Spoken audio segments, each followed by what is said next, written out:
So, welcome back, ladies and gentlemen. This is me, Dr. Dang, and along with me, as usual, is going to be Lucifer as I welcome you all to Sky Esports Presents Streamer Showdown Battlegrounds Mobile India. So, this is going to be the final day of the competition. We have seen the last 3 days have been really exciting for these players and for us because we've got to see some amazing gameplay coming in from all of these teams. And well, trust me, the final day is going to be when everyone is going to be giving it their best. They will not be saving for any strategies that they have. They're going to be putting everything in play. And hopefully, in theory at least, we should be seeing the best of these teams.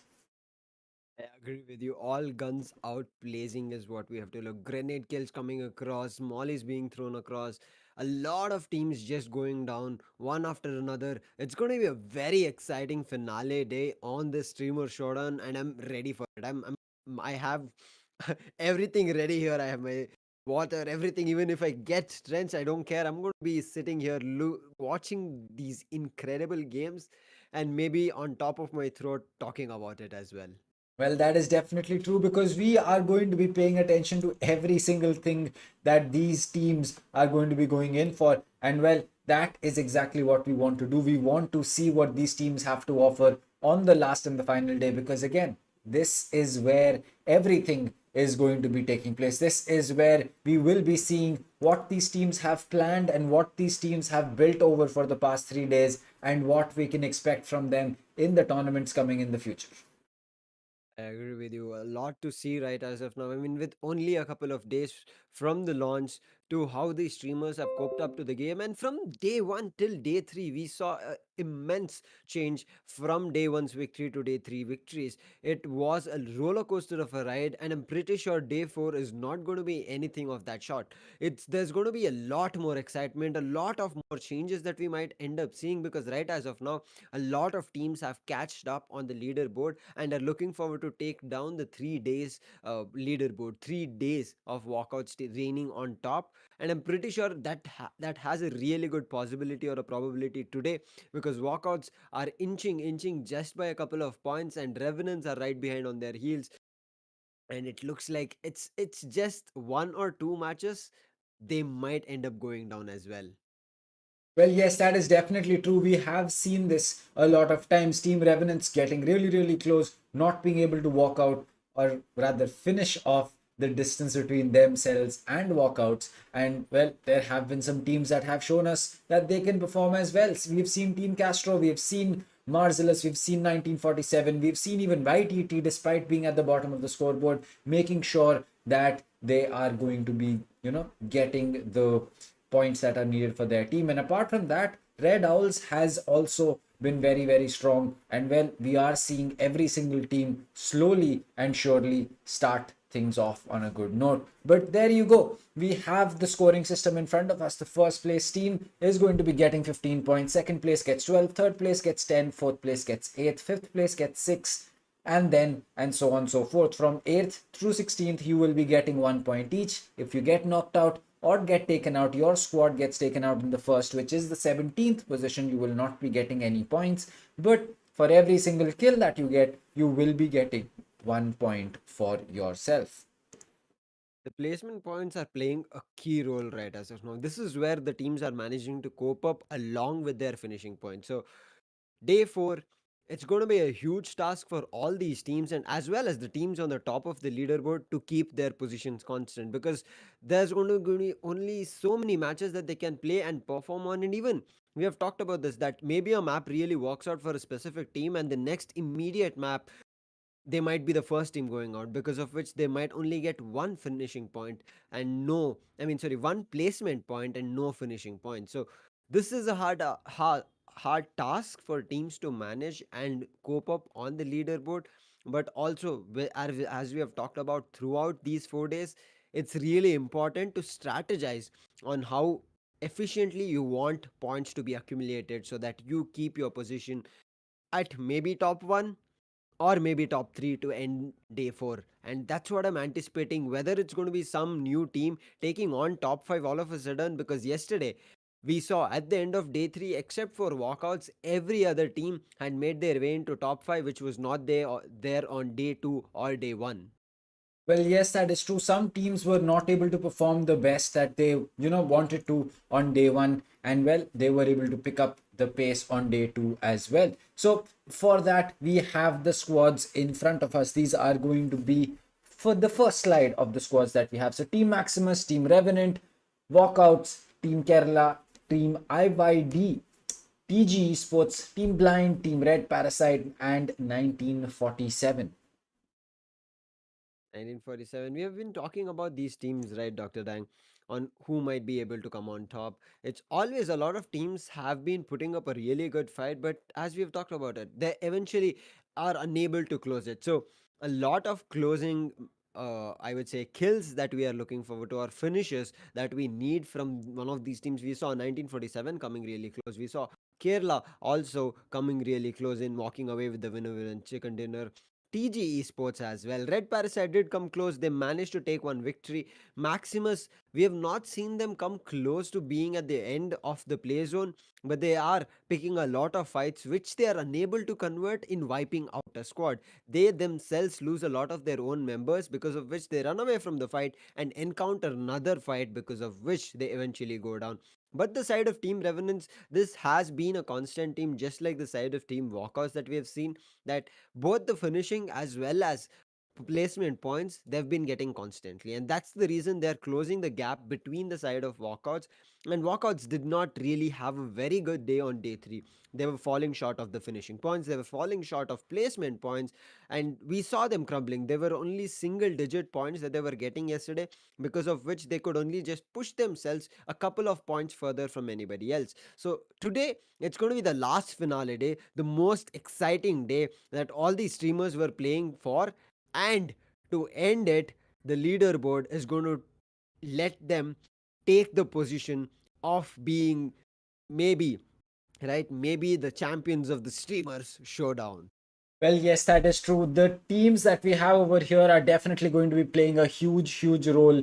And well, they are going to be trying to do exactly that. So that is how we are going to be, going forward with this. We need to know what these players have to offer. We also need to know what these players are going to be bringing to the table. So hence, it really just means that all eyes are going to be on these players. They need to make sure that they perform to their fullest. And well, with that out of the way, we have the points table in front of us. This is going to be what is going to decide who is the better team in terms of competition. So walkouts at top with two chicken dinners for themselves, 150 points. Marcos Gaming at 145 points, one chicken dinner. Team Revenant with 3 chicken dinners and 145 points. Team Kastro 123, Red Parasite 110, Team Bleed at 106, Redowl at 97, Vaadhiyaar at 95, Team Void with 1 chicken dinner at 90, and Marcelluz at 10th position with 2 chicken dinners and 86. The points table is spread across, as we talked about. A lot of jumble has happened just on the day 3, and you can see immediately, as Dr. Dang mentioned, walkouts, Marcos, Revenants, Team Kastro, and Red Parasite have made their way into top 5. Bleed, Red Owl, Vaadhiyaar, Void, and Marcellus behind. Marcellus was, as we said, the top were topping the charts on day 1 and day 2, but eventually they have been their performance has not been that great. They have been going down on their finishing points, their placement points, and things are not looking great. They do have two winner chicken dinners, but still they are at the 10th position, the most bottom right now on the top 10. But one thing I'm looking forward to is, Dr. Dang, Red Owls have been a constant team who take up a lot of fights initially and come on top of it, and eventually when it's about to be the shrink of the zone or the last play zone that we are witnessing, the number of players on the side of Red Owl are not favoring for any kind of battles. I think that's where the side of Red Owl needs to play a closer attention to, if they want to get a lot more points and maybe a finish on the top as well. But talking about the second part of the scoreboard, TG Esports, Team Blind, Team In Your Dreams, Team Kerala, Team Maximus, Team 1947, and Team YTT starts off with 82 points and all the way to 29 points is what we are seeing. And 29 points for the side of Team YTT, we did talk about this. They did grab a couple of points. and put 1947 down, but right now it's just those two teams that are 1947 or YTT. So as we said last day, if these teams at the moment steal the finishing points and placement points and let the top teams start worrying about will they be ending up on the first position, can they take away the first position on the Skyesports streamer showdown or not, because the last teams all of a sudden out of the blue have come up on top.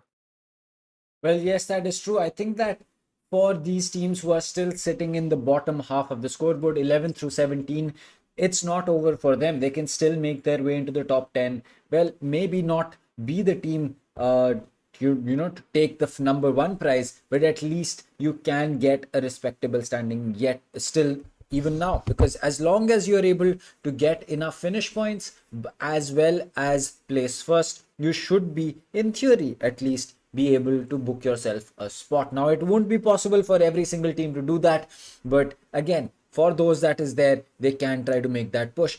Coming down to the kills leaderboard, well, we have a small change. So there was Bearded Baba along with Maxi OP at the top, but now Spinub has replaced Bearded Baba. So Maxi OP at top still with 36 kills for himself, Spinub with 29, WizGod with 23. Bearded Baba's dropped down to 20. He didn't have the best day yesterday. And then we have 420 at 18 frags for himself. So we will be getting that in play as well. And with that out of the way, these are the 5 players that you definitely should be looking out for, because, well, they are picking up the frags, they're racking in those kills, and it is definitely showing up on the board. I agree with you. Right now, these 5 players have been playing a key role for their team to come out on top. I'm not sure why the side of Revenants are not showing up here, but maybe the kills are spread across this team of Revenants, and that's the reason they are not on the top 5. But I guess as we progress, maybe they do also have a chance. But again, chat, you can start letting us know who here can make a secret comeback and take on top of the kills leaderboard, and we'll be looking out for it. Right now, Maxi OP was there yesterday, he's still there today. Bearded Baba was right behind him, as Dr. Dang mentioned, but he is pushed down to the 4th position, but still has a chance to make his way back on day 4, the finale day of Skyesports streamer showdown. And I'm looking for it. Who comes on top? Whether it's going to be Spine Up, like we saw his insane clutch 1v3 against, I guess it was Team Bleed or Team Blind, not sure, but we will see that later part of the day. Will Spine Up again make insane clutches for the side of Team Kastro? But as of now, the 3 matches is starting off on Erangel. Second match is going to be Sandhawk. Third one is going to be at Miramar. So it's going to be 3 matches today on the finale. And yes, these 3 matches, I'm pretty sure it's more than enough to decide who's going to be taking away the top 1 position after the map of Miramar. Well, I think that it is.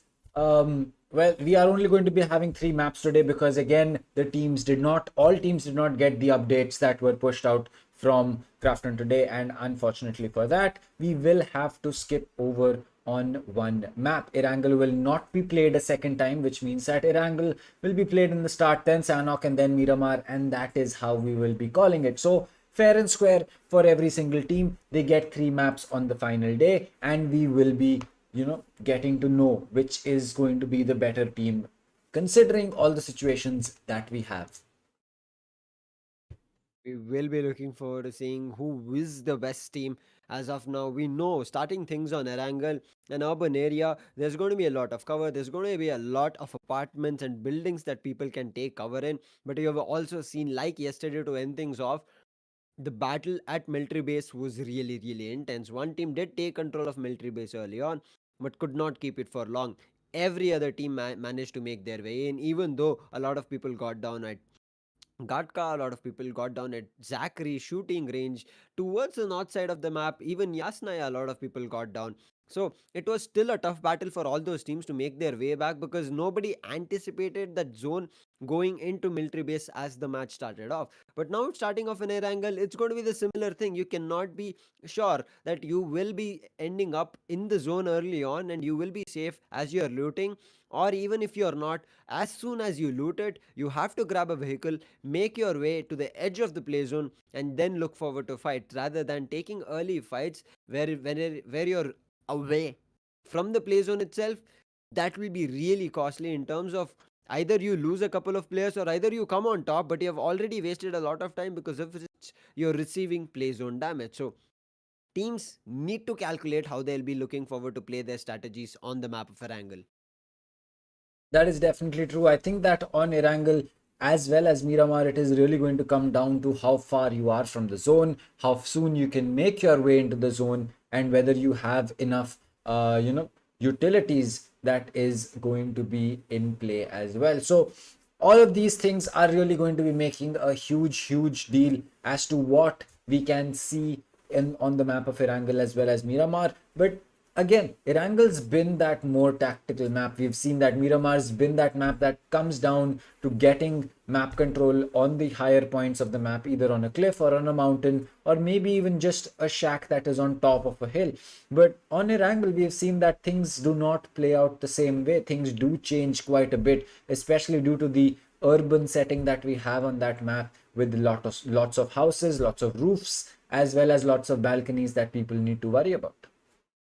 I agree with you. We did see an insane kill coming in. I'm not sure from which team, where they did manage to trap one team inside a building, and one person got on the roof, dropped into the balcony, and entered in from there, which was a surprise for the opponent and completely wiped the opponent in the apartment. So these kind of plays can be really seen. But right as of now, we have not seen a lot of fights going across the map. So I'm wishing for maybe that we see early on, as we have talked about it, a strategic targeting for a specific team so that you come up on top in terms of finishing points as well as placement points is something that I'm looking forward to. Whether there will be a team who will initially go for a couple of frags, go for the loot, and then make their way slowly across the edge of the map, and again keep picking a little fights. We have talked about this when a team is going out or rotating towards the play zone. If there is one person lagging behind, you target that one person from a specific team and you take them out of the board. While you take them out of the board, you've also managed to take caused distraction for the team that was going back to the play zone to make their way back to protect their teammate. And while that is happening, you can start again isolating those fights and take that back into a victory. So it's going to be really important on how these teams manage to take those fights, whether it's going to be a third party fight, whether it's going to be them isolating the fights. That's going to play a key role of teams coming on top. If they go in for a fight on a 4v4 situation, it's still a 50-50 situation. It will depend on the grenades, it will depend on the smoke cover of how the opponent takes. It also depends on how prepared one of those teams were. If there was a team who was stuck in a building and there was a team trying to close them in, and the team in the apartment were prepared for that fight already, they might end up coming on top, and the team which managed to rush them, all of a sudden everybody will go down to the ground. So it's going to be very important to isolate the fights one by one into a different team's players and then come on top of it. And if they manage to do it, I think there's going to be a lot of finishing points that teams can start grabbing.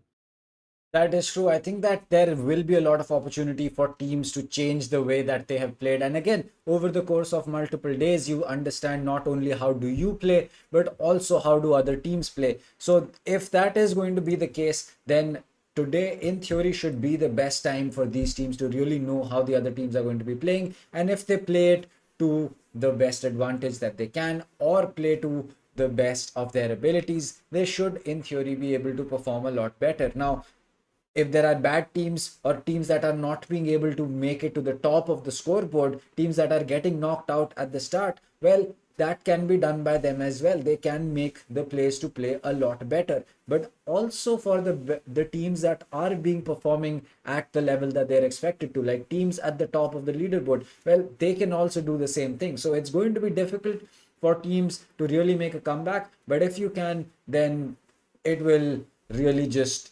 go a long way in knowing whether we can do it or not.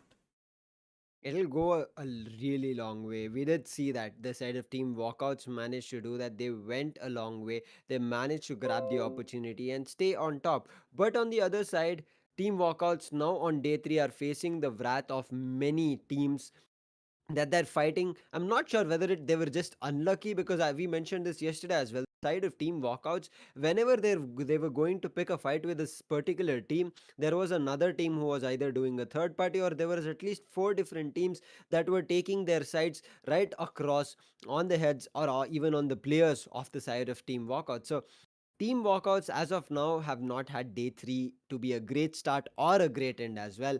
But as we head into day 4, the finale day that we were talking about, for Walkouts, I think they do have a really good chance to shine here. But if they don't, Revenants, Kastro, Red Parasite, all these teams are just right behind on their heels, and a single slip up from the side of Team Walkouts today on any particular map is enough for the side of Walkouts to just fall down from that first position. Well, yes, that is true. For walkouts, this is going to be a very, very important and interesting aspect, because they're only 5 points away from getting overthrown from Marcos as well as Team Revenant, not to mention that Castro is also close by. So, for walkouts, this is going to be very important. We've seen that they're able to pick up frags, but yesterday they had a very, very tough time and they were not able to, make it work for them in their favor. So again, it will come down to the fact that it will come down to the fact that if walkouts does not have a good day today, they will be stuck. And well, if they can't do that today, they will lose their first position spot, the spot that they have been at since the start of this tournament.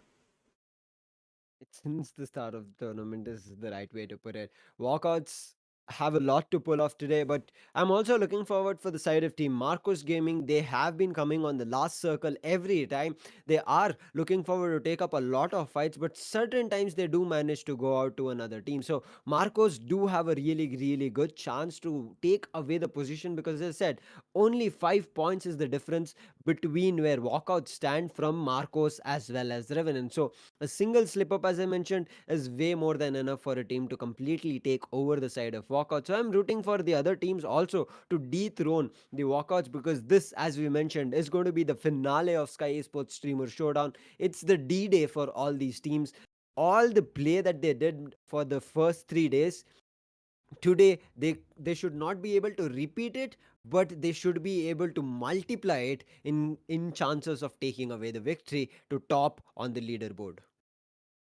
Well, I completely agree. I think that it is going to be coming back down to the fact that these teams have so much to build on in terms of strategy, trying to understand, and then at the end, a simple change in the zone, a simple, as we said, change in the zone where it will be spawning could really ruin the strategy that you have planned. So if that is going to be the case, then teams have to come up with multiple strategies, have to make sure that they're able to get the best of what they can from that win. As far as things go, if even if you can't finish in the top position, at least try to pick up as many frags as you can, because that is, every single kill is going to be netting you 1 point each. And if you get 1 point again and again over the course of over the course of the entire map, you should be, in theory, be able to pick up a lot of points. So that is going to be something that will be very interesting to see. Will that happen?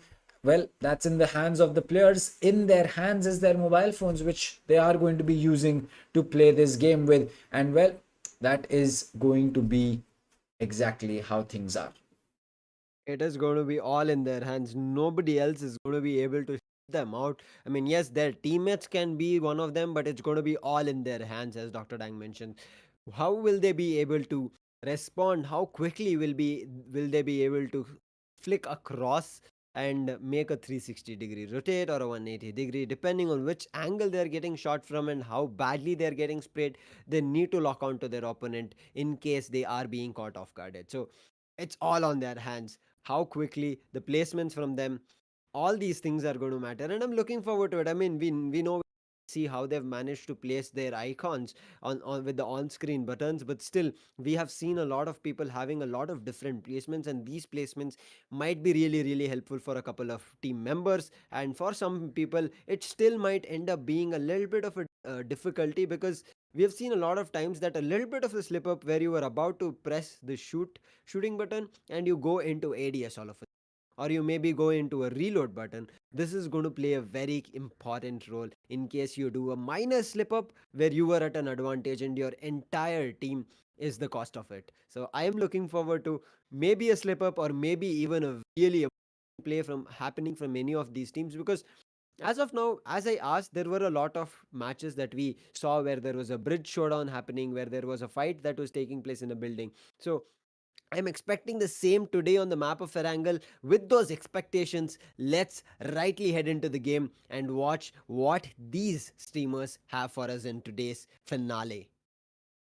Well, yes, it is going to be interesting, and well, we have the drop zone lined out. So it is going to be going right through Rozok as well as through Ruins, and this will take, well, that is going to be taking us into the map of Erangel just yet. So Red Owls, they've already dropped, probably heading over to Primorsk if I'm not wrong, or maybe even to the ferry pier, because you can get a lot of utility there. Poaching is not going to be in the path, but it is going to be close to, it is going to be really, really close as far as things go to the drop zone. So that could be a potential place that teams go. And well, that is going to be how things stand. Yep, I agree with you. But right as of now, 1947 is right close to Red Owl. So this initial fight from these two teams can be seen. There's going to be another great team. I'm not sure which one, but yes, we will end up locking on to which that team is. But as of now, Bleed again, they have managed to isolate themselves from different teams, but they might end up facing off with Team Blind. So this is going to get really, really difficult in case they are not for this. But we can see right now the side of Marcos Gaming, they are dropping down. They'll be getting into a couple of buildings. There's going to be a lot of loot that they can take out at Rozok, and I think that's going to be a really good place, because right as of now we speak, the side of Team Marcos Gaming are unwithered with any kind of competition from any of the other team players. Well, yes, that is true. They are going to be dropping down, and well, Ronak, he's going to be picking up some weapons. He has the M16A4 with him, so that is going to be a very good weapon for long range. Visgod, he's also gotten a weapon for himself as well, and well, we will be seeing exactly how things stand going forward.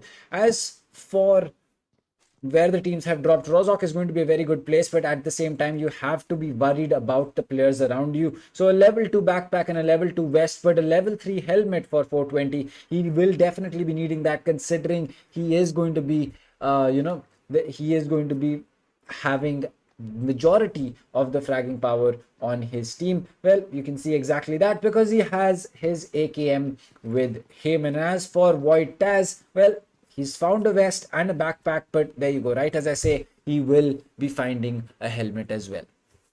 He's got the utilities, but I guess the side of Team Void have also spotted that there's going to be one team very close to them. That's going to be Team IYD. Team IYD have only been able to get a couple of conversions in their favor in these 3 days, and this 4th day, is it going to be any better for them is what I'm looking for. But right as of now, it looks like the side of Team Void want to go in for this battle. There is already grenades being chucked across, and this battle is going to start anytime soon, as of Void are placing themselves in a lot of different angles and a lot of different positions. They are also worried about a couple of mollies as well as grenades being chucked from the side of Team IYD. One has been chucked to a building of the side of Team Void, but now Team Void are still worried about being taken over. IYD will be getting a little bit of a spray. He is looking to make his own, but eventually will miss them because hardcover is not giving him any viewpoints for their opponent.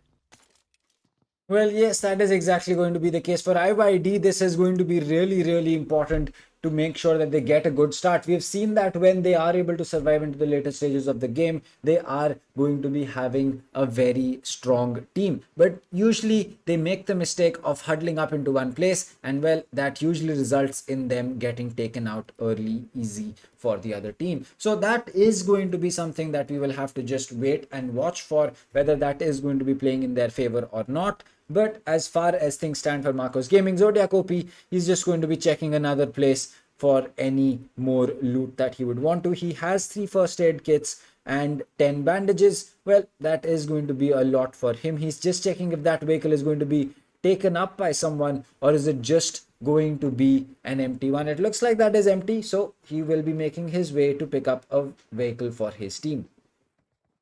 Vehicles are going to play a very important role, but right as of now, 97, one person gets knocked out. It is going to be the side of Team IYD who are running for their lives. They don't pick this fight with the Team Void. They know that if they want to take this fight, they need to come out on top, not let any of their people drop down, because even letting go of one player is going to be really, really costly as we progress through the map of Erangel. So they're going to look forward to just run away, grab a lot of loot, but the place that Team Void had dropped down, that had a lot of loot. But right as of now we speak, the team of Vaadhiyaar are also assembling themselves with a lot of equipment, a lot of utilities. We can see a level 3 helmet, a level 3 backpack, as well as a level 2 vest for fake Wadi. In the meantime, Sandhu has a level vest, level 2 backpack, and a level 3 helmet. So a lot of these things have been taken from the side of Team Vaadhiyaar. Team Vaadhiyaar are looking really good, and again, Team Vaadhiyaar are not being contested. So no early on fights that we are seeing, but with only 50 seconds left on the clock for the play zone to shrink, teams need to start making their way into the play zone.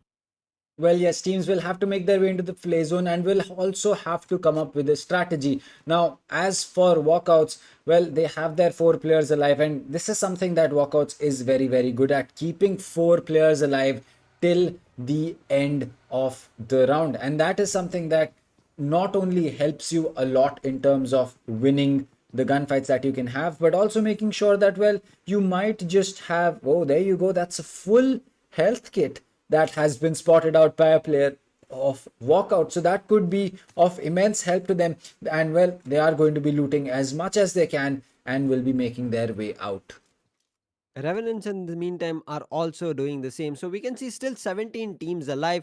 Nobody has been picking up early fights. Right as of now, Pochinki, you take School, you take Yasna. I guess a couple of players have also dropped down, but no fights coming across. And the Team Blind are at Pochinki. They are also not being contested. I'm not sure why teams are not dropping really close to each other, because as I said, strategizing for early on fights is going to play a really good role, because one of your opponents would not be having great guns, and maybe you could get a free confirmation of a particular player. But as of now, blinds are running across the map. They're looking forward to a couple of more loots that they can take away and then make their way and be at a safe position. But right as of now, in case the play zone is in Pochinki itself, the side of Team Blind need to be worried about a lot of teams coming to Pochinki, and if they are not ready for those fights, they will be taken away from one of those teams and it will become a third party fight. But in the meantime, Kastro, as I said, their team is at Yasnaya. They are also alone here, and I guess a call out for a lot of loot has been given, and that's the reason I guess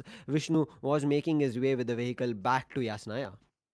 Well, yes, that is true. I think that going back into town is going to be a little bit of a risky play, because not only could there be someone waiting for you to do that, not and also the fact that you would be wasting a lot of time for your team making sure that you're not part of the zone. So energy drinks picked up for the side of Marcellus Gaming, or sorry, Team Marcellus, and they will be looking to make their way out. So they have a Jeep and they have a sedan for themselves, and that should be what we are going to be going forward with as far as MRZ is concerned. Now, for these players, they also have to think about the fact that once they do enter the zone, which place and how do they want to enter it, because well, you just try to make your way in blindly and someone might be waiting for you right inside the first building that you're going to be entering, and that could be something that is not good for you. So with that out of the way, we can see that the players from Team Maximus are also looking to do exactly that. They're all hopped onto that SUV and are making their way in. So if that is going to be the best strategy for them or not, we will have to see. But Tojo is going to be a new addition to the team. I believe we did not see him play in the past few days, so that is going to be another new player that we are probably going to be able to see and judge how he plays. But right as of now we speak, it looks like the side of Team IYD has lost one player, or no, it's going to be their opponent who have lost one of their players to their knees, and this is going to be a very early that we are seeing eventually after 9 minutes to the round. I guess it should be the side of Team Vaadhiyaar who are here and they've lost one player to the ground. Not sure yet, but yes, we'll be seeing who it is. Team YYD want to take on this fight. They are looking forward to taking this in their favor. And I said, it's not Team Vaadhiyaar, it's going to be Team Void who are stuck in those buildings and they're still stuck and they have no real good chance of helping their teammate back onto feet. And this is what I said, isolating a fight, making a player isolate when he is trying to look for loot alone.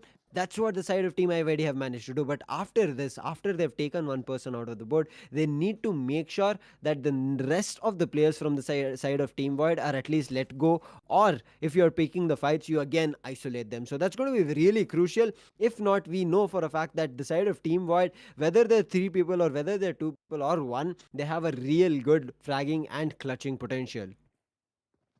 Well, yes, that is definitely true. If they do have the clutch potential, that is going to be, for individual players as well. But one team that we have seen has insane clutch potentials is going to be Walkouts, because again, they have been clutching up multiple times. But right now, it's problems for Striker. He's going to get spotted out. He takes a lot of damage. He does spot the window from where the player was peeking him, but he will be giving up that angle because he only has a red dot with himself, and well, not the best weapon. WNL will also have to do the same thing because again, with a red dot and a bison, that is not going to be the best gunfight that he would want to take, especially considering the damage that was taken up by his teammate Striker. It probably means that the other player has a 4x scope, if not a proper assault rifle. And if that is going to be the case, well, this range is definitely going to be preferred in the rifle rather than the submachine gun. Exactly. It's going to be really crucial of teams having weaponry in their favor to take on two fights. But right now, Team Void, they are also unsure of taking this fight as of now. They've lost one of their players. Shambu has gone down. It's all up to Taz, Nexus, and Evil to make sure the team survives as the play zone shrinks. We are 2 minutes away from the next play zone shrink coming through for any of these teams. But Team Void, they are a little bit stuck here, as I said. The side of Team IYD is watching onto them through the hills, and if that rotate from the side of Team Void is not covered through hard covers, it's going to get really, really bad for the side of Team Void because they will eventually fall down to their own knees and there will be nobody to rest them back, just like Shambu was caught off guarded.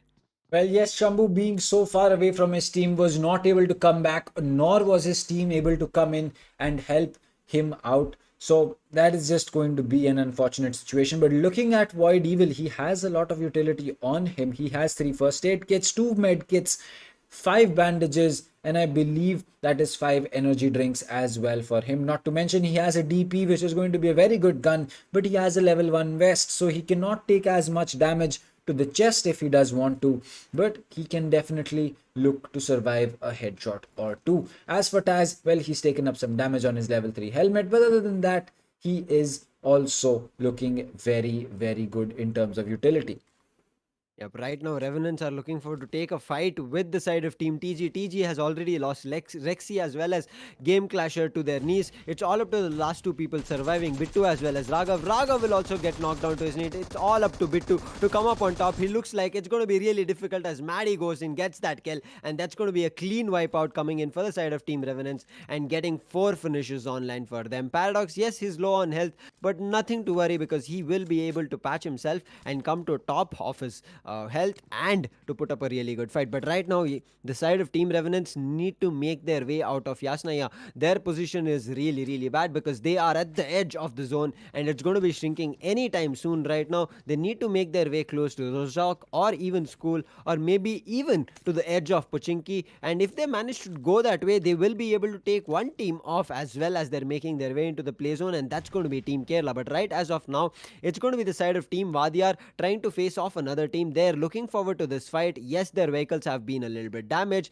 but the side Team Pink, they're not letting them go. I think that's going to be the side of Team Blind who are looking forward to the fight. But in the meantime, there's going to be one person from the side of Team Purple who was also knocked, but eventually they managed to revive him back to his own feet.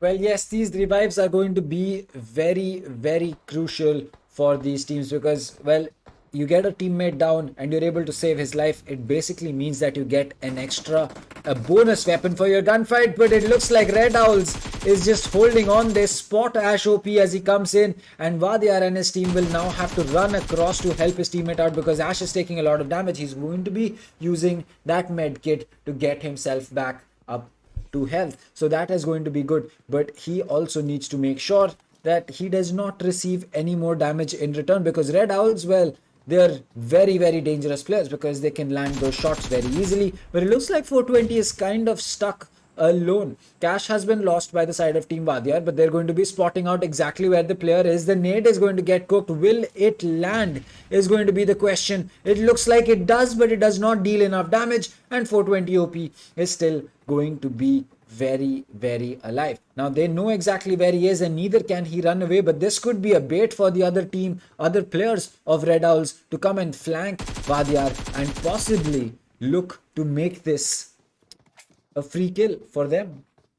They've lost a lot of time, the side of Team Vaadhiyaar. They're caught 420 OP alone. Now look at the side of Team Redowl. They have come together and they're going to look forward to providing cover for 420. Everybody from the side of Redowls have made their way back. They might be looking for the fight, or they themselves might re-rotate and take their position away. Right now, the side of Redowl have been receiving a lot of damage from their opponents. It's not looking great for them to make their way out of this tough situation. One person, I guess Vashu, has already been knocked to his feet. No, he wasn't just knocked down. He was just patching himself up, and he'll be back to good health. He does have a vehicle close to him, so he has a really good chance to take that vehicle and run away from this fight. And it looks like that's what is happening. Everybody near hospital is running their way across the map and making sure the side of Redowl are back to really good health. And I think heading into the hospital itself, they'll be able to grab a lot of loot. But right as one of Revenants, again, they are looking forward to pick a fight with another team. This time I guess it's going to be the side of Team Kerala, which we did see across the map when it was closing in. But okay, it's going to be the side of Team Marcelluz who are going ahead for a fight with the side of Team Revenants. Team Revenants are 4 teammates strong, whereas the side of Team Marcelluz are only with 3 people, and it's not looking great for them. They need to pull this off really here right now. If they don't, it's going to get really, really hard. We can see the side of Team Marcos Gaming. They're making their way into the zone. They're looking forward to pick up a couple of fights or even go back to safety. If they manage to do it, it's going to be really, really, really good for their team, because as we have talked about it, picking your fights is going to be really important, because right as of now, the zone that we are in, it's at Ghatka, I mean edge of Ghatka. The side of Team Blind is going into that edge, but I guess there's going to miss Marcos Gaming. Nonetheless, it's going to be still 16 teams alive with 59 teammates or 59 people alive on the map. But look at this, Blind managed to run away from the side of Team Marcos. They make their edge out, and 2 teams managed to meet across, but the side of Team Blind, let's say, we are not going to pick a fight, and there's going to be one more person coming in. I guess that should be the side of Team Kastro, who are heading in the direction of the side of Team Blind. Not Kastro, it's going to be Team Blind, but Team Bleed. Team Bleed has also spotted one more person. I think it's going to be the side of Team Void or Team Vaadhiyaar, who are looking forward to pick up the fight, and immediately the side of Team Bleed make their way out and don't want to go for that fight. They want to recompose themselves and then look forward to taking that fight head on. Well, yes, that is definitely going to be true, because it's not just about always being in the best position to take a gunfight. It is also sometimes about just waiting for the enemy team to come in. And that is exactly what a lot of these teams are doing. Like if you look at Walkouts, they've made their way to the center of the circle already, which is around hospital. So has Red Owls. So has Marcos Gaming. Even Marcellus is making their way in soon, fast enough. And well, hot on their heels is going to be IYD, who is trying to come in. Team YTT is going to be in a tough spot as to how they will want to make their way into the circle. But as far as things go for the side of Team Blind, well, they're on the path to make sure that they take a gunfight with Red Owls very, very soon.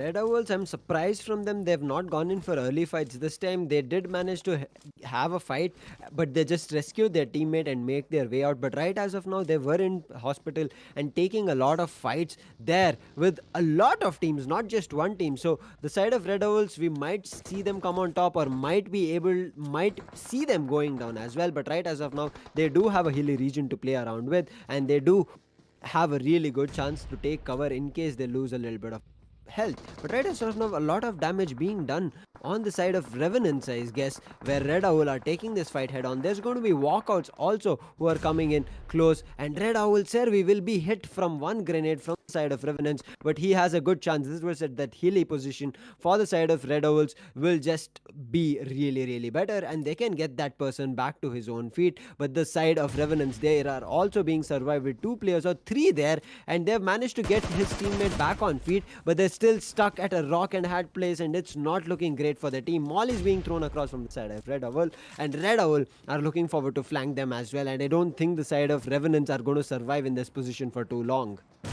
Well, yes, well, right as we say, Paradox is going to get hit with a grenade right under his feet, and that is not going to be a good situation. 420 OP is also going to get shot quite a bit, but it looks like they've finished off the side of, well, Neo's team completely. The nade is going to be confirming the final kill, and that is going to take us down to 15 teams alive as well as 54 players in the lobby. So this is keeping us in a very good position as far as things go with respect to the circle, as well as the number of teams and the players that are alive, because, well, it just means that the smaller the circle, the closer the players are going to be, which means that more the number of gunfights that are going to be taking place. So that is just something that I would love to see, and well, I'm guessing every one of our viewers would also want to see the same.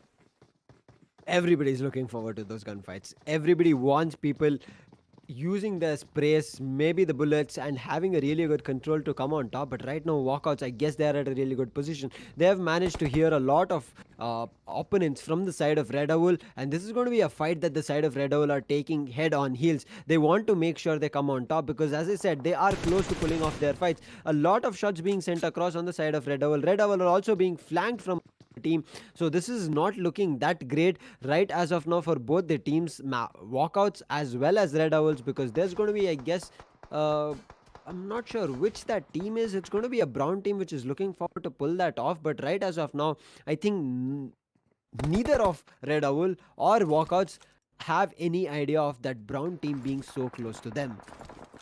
Well, yes, they could be playing the bait game as we saw the other day Castro's player do, because again, it just depends on how you want to play. If you play it smart, you can wait for the other two teams to take gunfights, become weak, focus on the revives as well as the healing ups, and at that point, just storm them. Just run in on them. They're probably not going to be ready for another gunfight, and well, at that point of time, you will have a very big advantage for your team. Some people might say, well, that is not ethical, but again, everything is fair when you are in a war like this. So with that out of the way, they are going to be spotting out one of their teammates who has been downed and are going to be getting him back up to his feet. So far for Team Maximus, all their players are going to be alive. So for the side of Team Blind as well. So we should be in a very interesting spot, as I said earlier. We are at a very interesting spot. We can see 4 teams on our maps right as of now that are about to face off each other. Blind again have spotted one more team, one more opponent. That is going to be Maximus. They are looking forward to take this fight in their favor. But in the meantime, it looks like the side of Team Blind are spread across the fights they're trying to pull off. The side of Team 14 that they are trying to fight off with as we speak is going to be the side of Team Bleed, which they are looking forward to make their way really, really hard as they enter. But as they enter, there's going to be another team, Team 20, that is Team Kerala, who are surviving, who make their way into the scope of the side of Team Blind. And look at that, Team Blind, the players are looking forward to take fight with anybody and everybody who's trying to make their way into the zone. So this is what we have talked about. You need to pick your fights, and if you don't, things will not look really, really really good. We can see Team 19 are making their way at the edge of the hospital. They're looking forward to cross the zone, but look at this, WNL will be hit by a lot from the side of Team Kerala, and Team Kerala are making the life of Team IYD getting into the zone even further, even harder as we talk about it. Well, yes, that is true. And as we make our way into a smaller circle, we see some bodies drop. We see WNL going in for that heal for himself. He really needs to make sure he does that. TD carry, they're going to be spotting out Kerala Supra as well, and he will collect that kill for him. Servi is going to lose his life, so will Maxi OP. So that is going to be two players who are very, very strong losing their lives, but Maxi is going to be on his knees, not yet taken out, so that is going to be something that is good for them as well. As for the side of side of Red Owls, well, they've lost one body, but they should be able to recover from that damage. But again, Walkouts, they are in a very good position. They usually have so much utility with them in terms of heals, as in terms of boosting and weaponry, that it becomes so much more difficult to get rid of these players. But again, it is just something that time will tell, and we will get to know whether that is going to be the case or not. I agree with you. Time will tell. But right as of now, Team YTT look forward to do a lot of damage. They are taking players left, right, and center from the side of Team Marcos Gaming. They've managed to take one down. I think that's going to be Ronak. They're looking forward to confirm the kill, but the side of Team Marcos Gaming are also looking forward to help their teammate. A beautiful grenade being chucked out. It is going to do a lot of damage, but I think that was a smoke grenade that came through, which would deny him of any vision further for the fight. But right as of now, we speak, Team Blind and Team Bleed are taking on each other. They're looking forward to the fight on the edge of the play zone, and it looks like the side of Red Owl are taking that benefit. They are taking the fight on Blind, but right as of now, Red Owls also need to be worried about Walkouts, because this fight was happening very early on, and still Red Owls in this building, they're not looking forward to the fight, because right as of now, it looks like Servi is looking forward to flank the side of Team Walkouts. But in the meantime of Red Owls, look at them, the play they're managing to do. They're looking forward to fight with any and every team coming across the map, and this is where things will look really, really difficult, because as they're trying to fight with a particular team in the position that they are, where 5 teams are placing their crosshairs onto them, so calculated fight needs to be there, or even dim down their performance as of now to just make sure that some other team takes that fight on and they survive for the longest.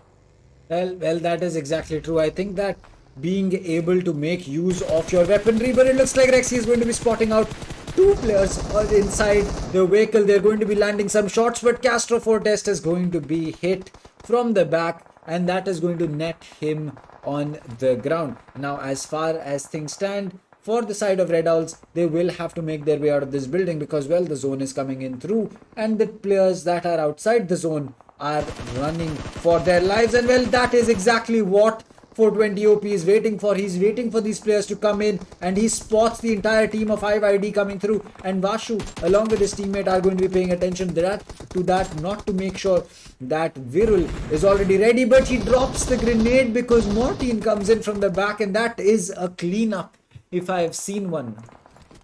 Waiting for a long time in a particular building is now being really, really costly for the side of Red Devils. They've already lost one. Castro, who is surviving for his team, will manage to get one, will be picked off from the play zone. Now Red Devil have lost one of their teammates. Their position is compromised. IYD have taken over the building. So right as of now, it is going to be really, really difficult to 420 to hold his position. And as we speak, he's going to be knocked down to his knees. That kill also will be confirmed, and Red Devils are only being survived with 2 people. IYD with 4 of their teammates still strong. They have a really good chance to pop their heals and make themselves into good health. But in the meantime, Walkouts are also losing themselves to Team YTT, and it looks like the side of Team YTT have wiped the side of Team Walkouts. IYD in the meantime are also getting hit by the side of Team Maximus. So Red Devils, a little bit of their teammates who are alive, they are doing a little bit of a damage. Marcos having a lot of chance to answer this last play zone. 8 teams still alive, Dr. Dang, and still the fight has not stopped. Teams are just hitting each other right after left, right, and center, and Walkouts losing one by one of their teammates. It's not looking really, really good for them on this as well. Well, yes, that is going to be WNL who's going to be dropping down. He has a nade in his hand. He's ready for the chuck. Will he get it? Skills gets one onto Tozo. And, well, that is the zone. You can see how small it is. It is going to be shrinking really, really soon. And, well, the teams are in... I mean, they can basically hear each other breathing. That is how close these teams are. WNL takes some damage through the smoke. He has to run away inside the building, and he'll do exactly that, making sure that he can use that first aid kit to get himself back up to some HP. That is going to be really important for him. Blind Williams, he's ready with the scope as well as the scar to make sure that they can spot out any player in the distance. And well, that is going to be a super long range defeat. 5 takedowns coming in from, I forgot to see who it was, but TT Carry is going to get taken out. Striker is also going to get taken out, and so will Story OP. WNL is going to hit the ground. Williams is going to get rid of Maxi from Walkouts with a nade. They're going to spot one more player. Williams, he is going to be on fire right now, but can Idli finish this off for himself? It will be very interesting to see. Hax has a nade as well. He knows exactly where the players of IYD are. He's going to be checking that. Will that connect? It looks like it does land inside, but does not deal the damage that he was expecting. Yep, it does not, but he is sending another one, and it has done its work. One person gets knocked down. No, make it carry getting confirmed as well. Skills manages to go down to Hacks. The side of Team Blind are looking forward to deal a lot of damage. They have seen a lot of players jumping out. Look at it. They get a beautiful transfer on Marcelluz. One more on the side of Team Marcos Gaming. A lot of kills being dropped down right as of now. Marcelluz as well as Marcos were together. Team YTT lose one more person to the play zone. Hacks is holding really strong side of Team Blind. It looks like Team Blind has a really good chance of making it to the top with 3 teams surviving. Hacks or the side of Team Blind, they are on top. Look at Hacks destroying the vehicle. He knows that he does not want his team to be at a difficult situation as they're fighting out. It's all up to one person from the side of Red Devil to prevent this from happening. He's sitting inside a building. He's really close. If somebody needs to push, it should either be a grenade kill. Ronak is still surviving for his team, and that will be Aro Servi confirmed. That will be Red Devil. It's all up to the one person from the side of Marcos Gaming to survive. He will be saying good night, and that's going to be winner chicken dinner for the side of Team Blind. Well, what a way to take this. Teams that we do not expect to perform at the level that they do is always going to be a very interesting prospect, and that is exactly what has just happened. We have seen this team perform so much better than what we expected, but at the end of the day, it is what it is. It is what it is. That's you said it outright. It is what it is. A lot of fights that we see, but none of them that great except for the side of Team Blind. They were phenomenal when it was in the last zone. Survived it, took up a lot of kills. The building positioning from them, the grenades being chucked across, brilliant to watch. Marcos come in second. Third, it's going to be Red Owls. Red Owls did a lot of damage, and as I said, holding a position for a long time, that's just going to be compromising in your position and putting yourself in danger, and that's what Red Owl managed to do. Red Owl should have gone in fights, taken up control of the map, but they do not manage to do it. Marcos finish in the 4th position. I'm sorry, Marcelluz finish in the 4th position. 5th, it will be Team YTT. 6th, the side of Team IYD will be taking on again the side of Team Walkouts with a couple of points. Again, I guess maybe 3 or 4 points that they'll be grabbing away on their 7th position. With 3 finishes, might have a chance of taking away close to double digits, but the side of Team Blind have come on top, as well as the side of Team Marcos are on top, because of which I guess, Dr. Dang, today the side of Team Walkouts can have a really good chance of being dethroned. But in the side, Team Maximus are also not far behind. They have closed in at the 8th position, Team Void on the 9th, Team 1947 on the 10th position, and Team 11 or the 11th position will be taken away from the side of Kastro. So that will put them just with 1 point, and with 2 finishes, putting their total to 3 in terms of total points, which will not take them a lot further on the leaderboard as of now. But what a play we have seen here, Dr. Dang. I mean,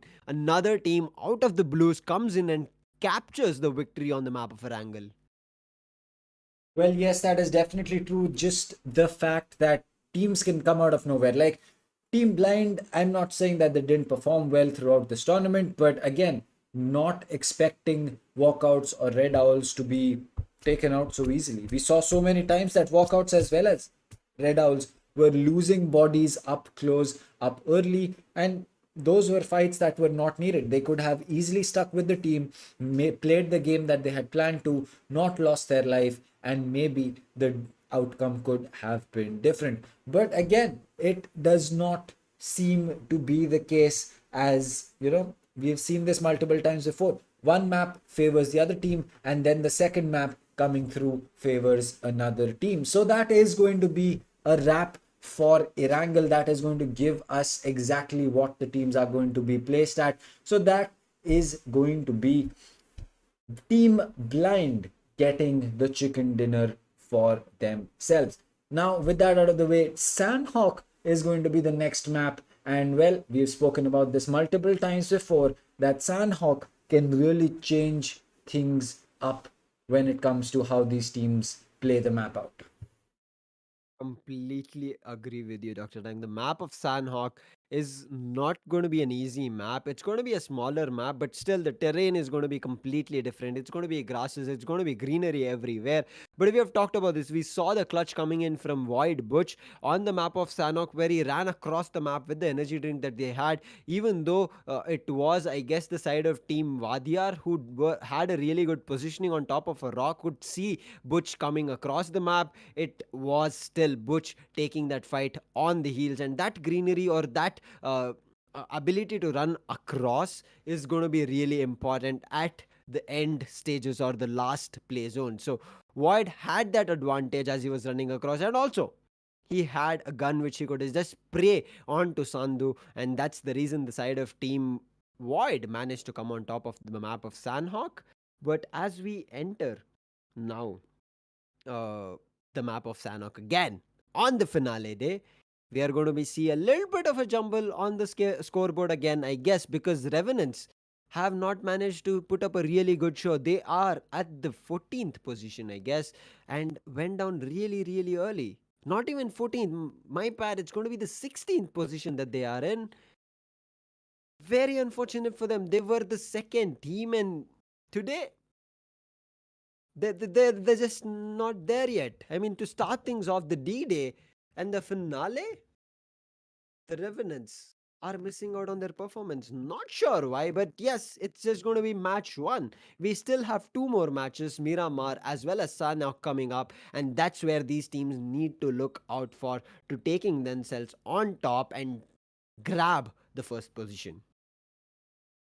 So with that out of the way, we should be seeing whether these teams are, coming up with some new strategies for the map that is coming through, which is going to be Sandhawk. So again, it comes back down to the fact that we will just have to wait and see whether these teams have something special for Sandhawk, because again, you cannot play the same play style, you cannot play the same strategy on the map of Sanhok as you can on, say Erangel or Miramar, because the maps are very different. You can still try to take some aspects of your gameplay from Erangel or from Miramar and take it to this, to either of those maps. But for Sanhok, you will majorly have to come up with something new, because again, it's not a map that is very big, neither is it going to be something that you can simply just walk into and play the way that you expect it to. So you have to come up with new strategies as well as new ideas as to how you are going to be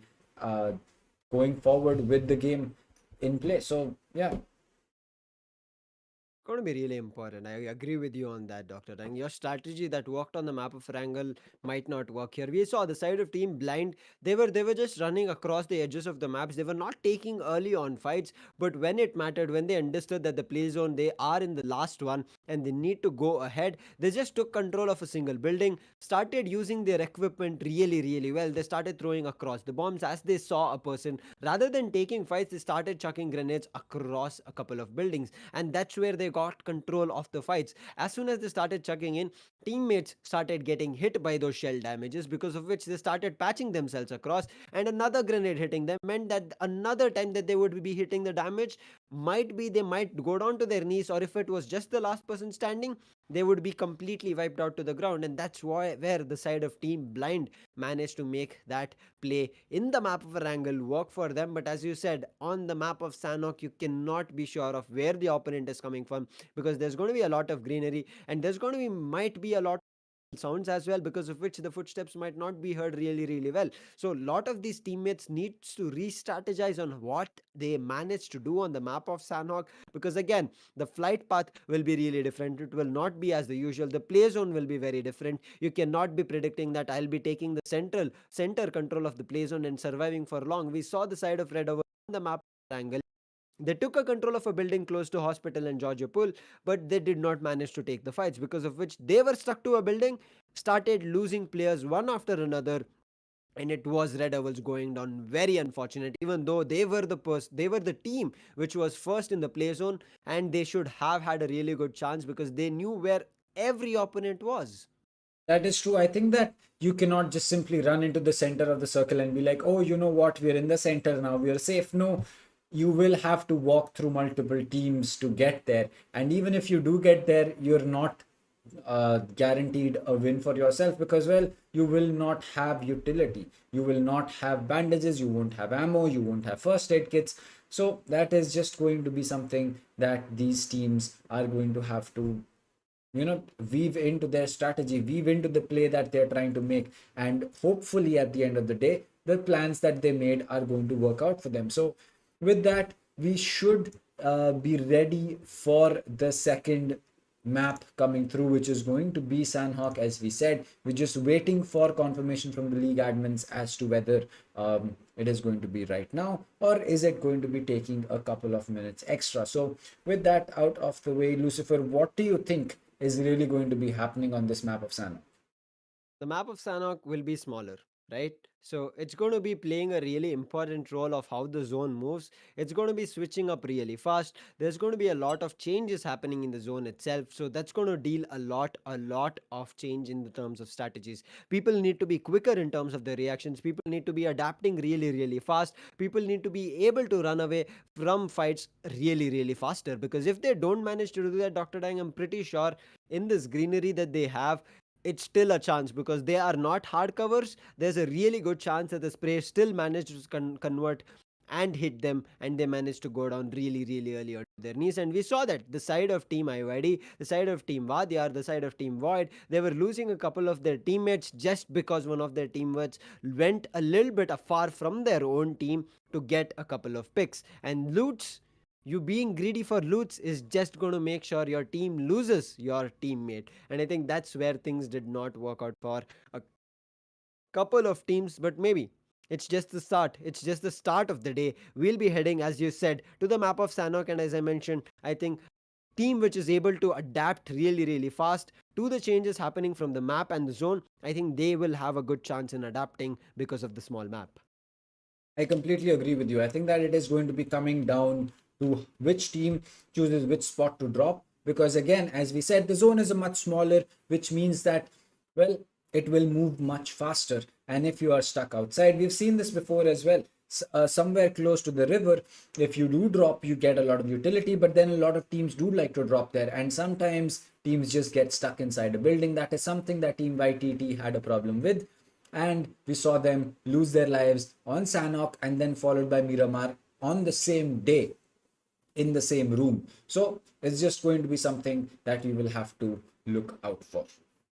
Yep, you have to look out for. But as I said, Dr. Dang, there's going to be a new table topper. It's going to be the side of Marcos Gaming. Yes, they do not have two or three chicken dinners, but as I said, they have been really, really consistent for them team. They've been either getting placement points or they've been getting finishing points. And as of now, we see them, they're topping the charts with 161. Walkouts were at 150, and today again they've just got only 5 points, because of which Marcos have jumped up and taken close to 5 or 7 points, and now this is going to be really good. 6 points is the lead that the side of Marcos have gotten. And Marcos, I'm pretty sure as we progress into the next matches, Marcos really have a good chance to take away victories as well. So I am looking forward to Marcos maintaining this consistently, but Revenants, very unfortunate on this map. They could not pull off a lot, but they did do a little bit of a finishes, which we did see, because of which they're close to 150. They're just 5 points away from dethroning Walkouts from the second position.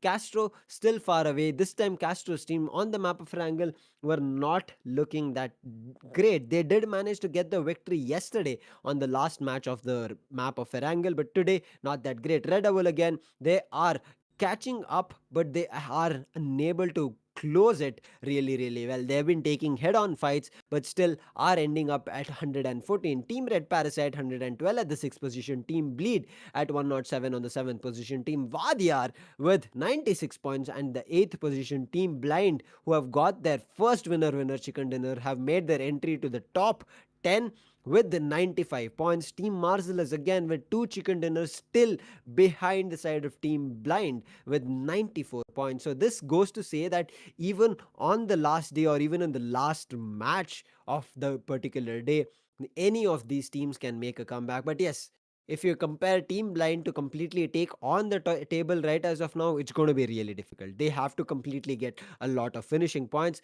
plus placement points so that they get a huge jump.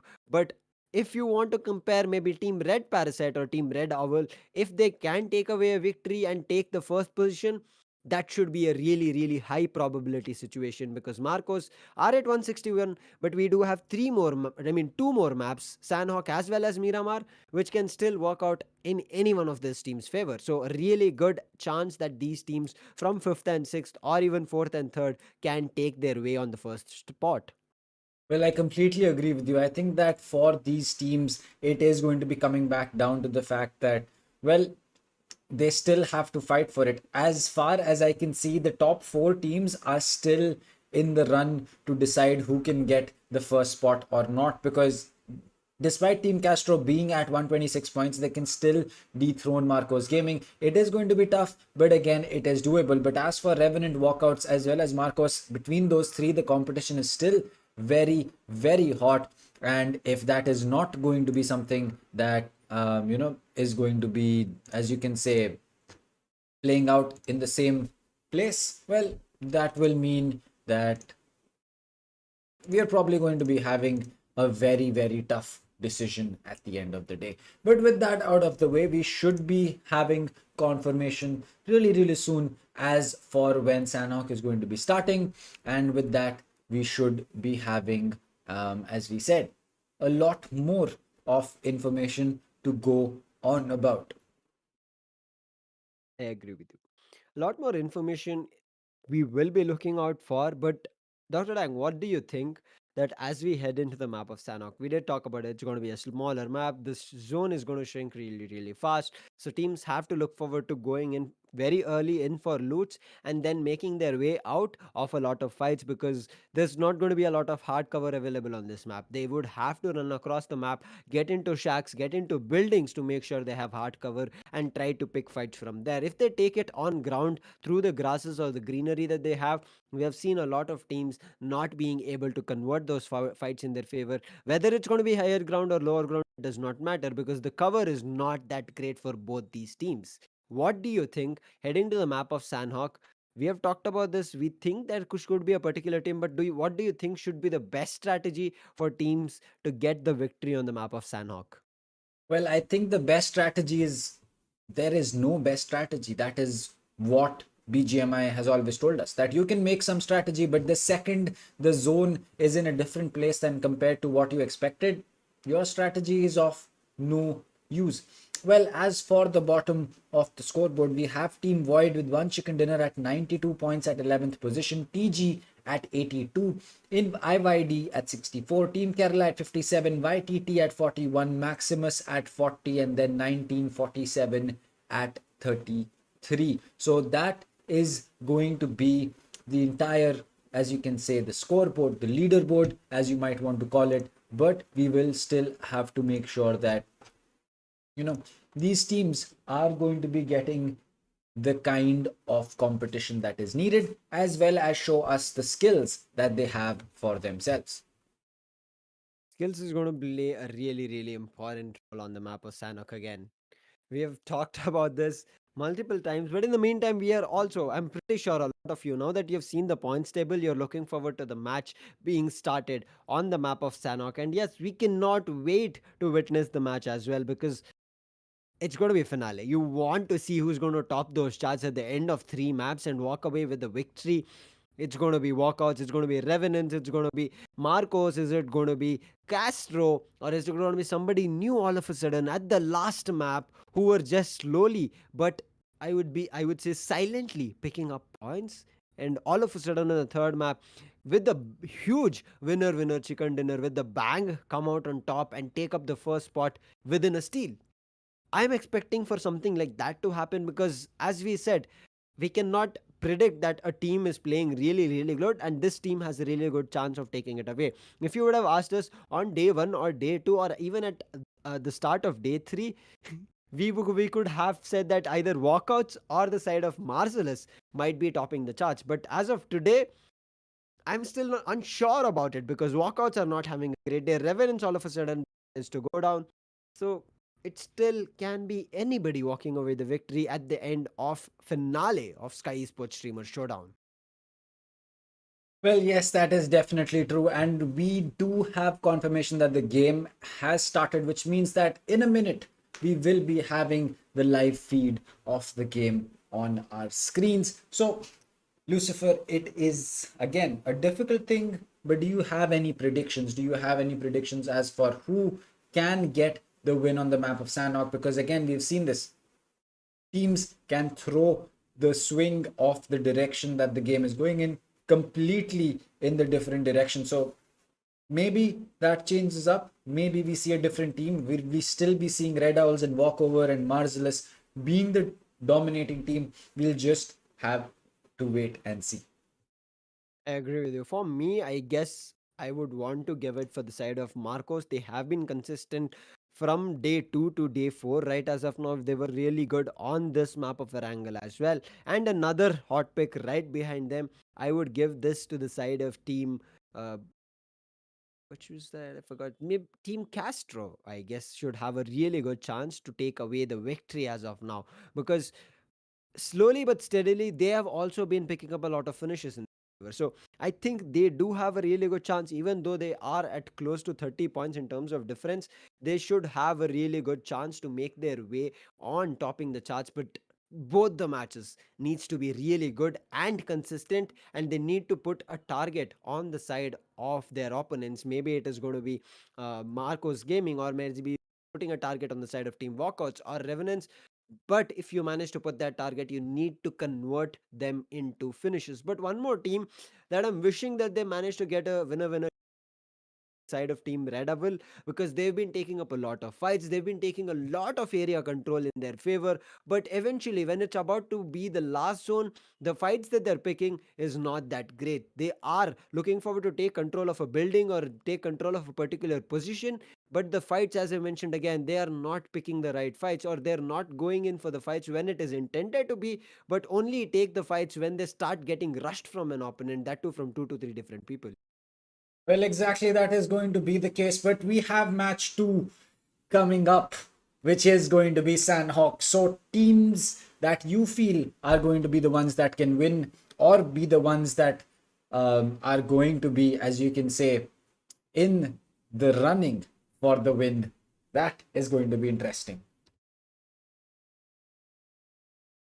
Well, as for chat, in fact, chat, who do you think is going to be winning this? I know that you will support the team that you are, obviously going to be the one expecting to win. But who do you think can also be a strong contender for your team to win the map of Sanhok? Because again, Sanhok's a very different map, and that can change the perspective of the lobby and the game completely going forward.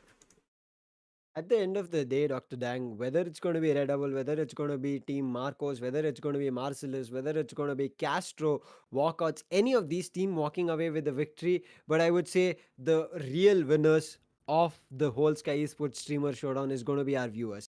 the insane chat that have been constantly supporting their favorite streamers and showing support throughout these 4 days with just the initial launch of BGMI goes to say that we are going a long way ahead for this tournament and we are just getting really started. So this one is for you guys. Hit that like button to show support for Skyesports as well, because they are trying to do a lot of things and we are trying to bring you a lot more tournaments. Hit that subscribe button and make sure you follow us on Instagram, because there's going to be a lot more updates, because we have just announced there's going to be a very big tournament coming across from Sky Esports. So stay tuned in for that you can start getting yourselves registered, get your team prepared. But in the meantime, it's going to be the streamers who have got their teams prepared on the map of Sanhok, and we will be looking at the flight path and where these teams will be getting down to start the fight on the map of Sanhok.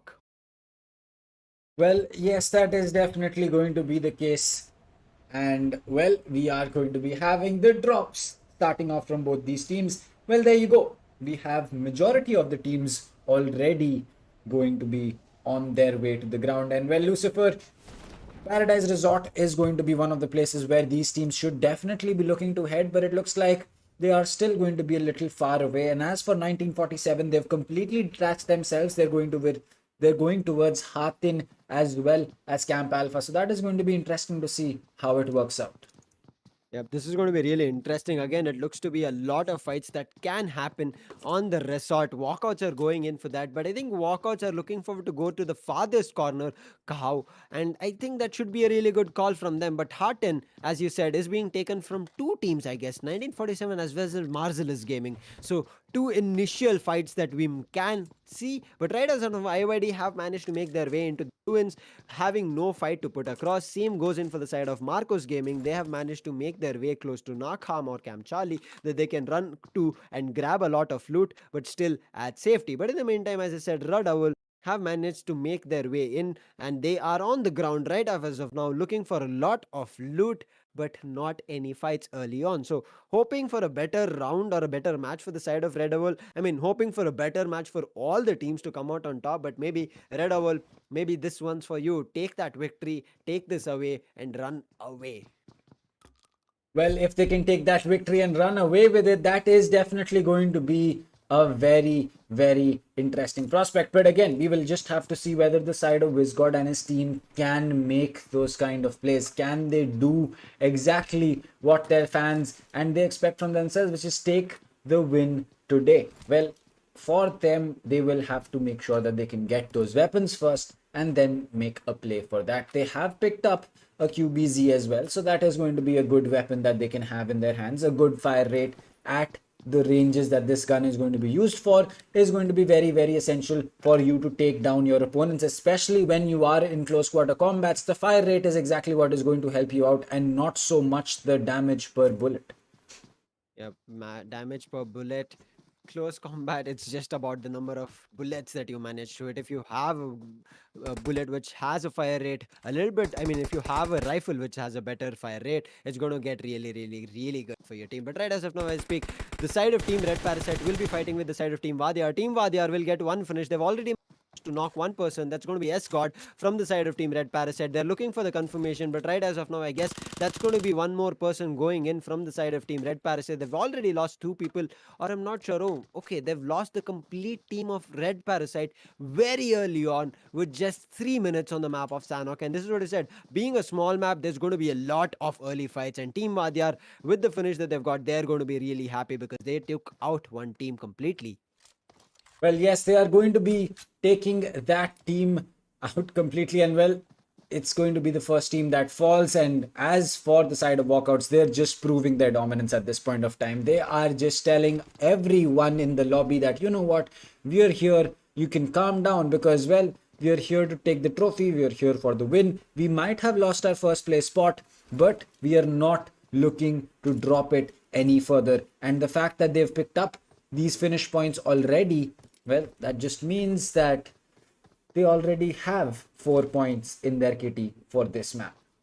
Yep, right as of now, I'm looking forward to which team again comes on top. Your previous winners, the side of Team Blind.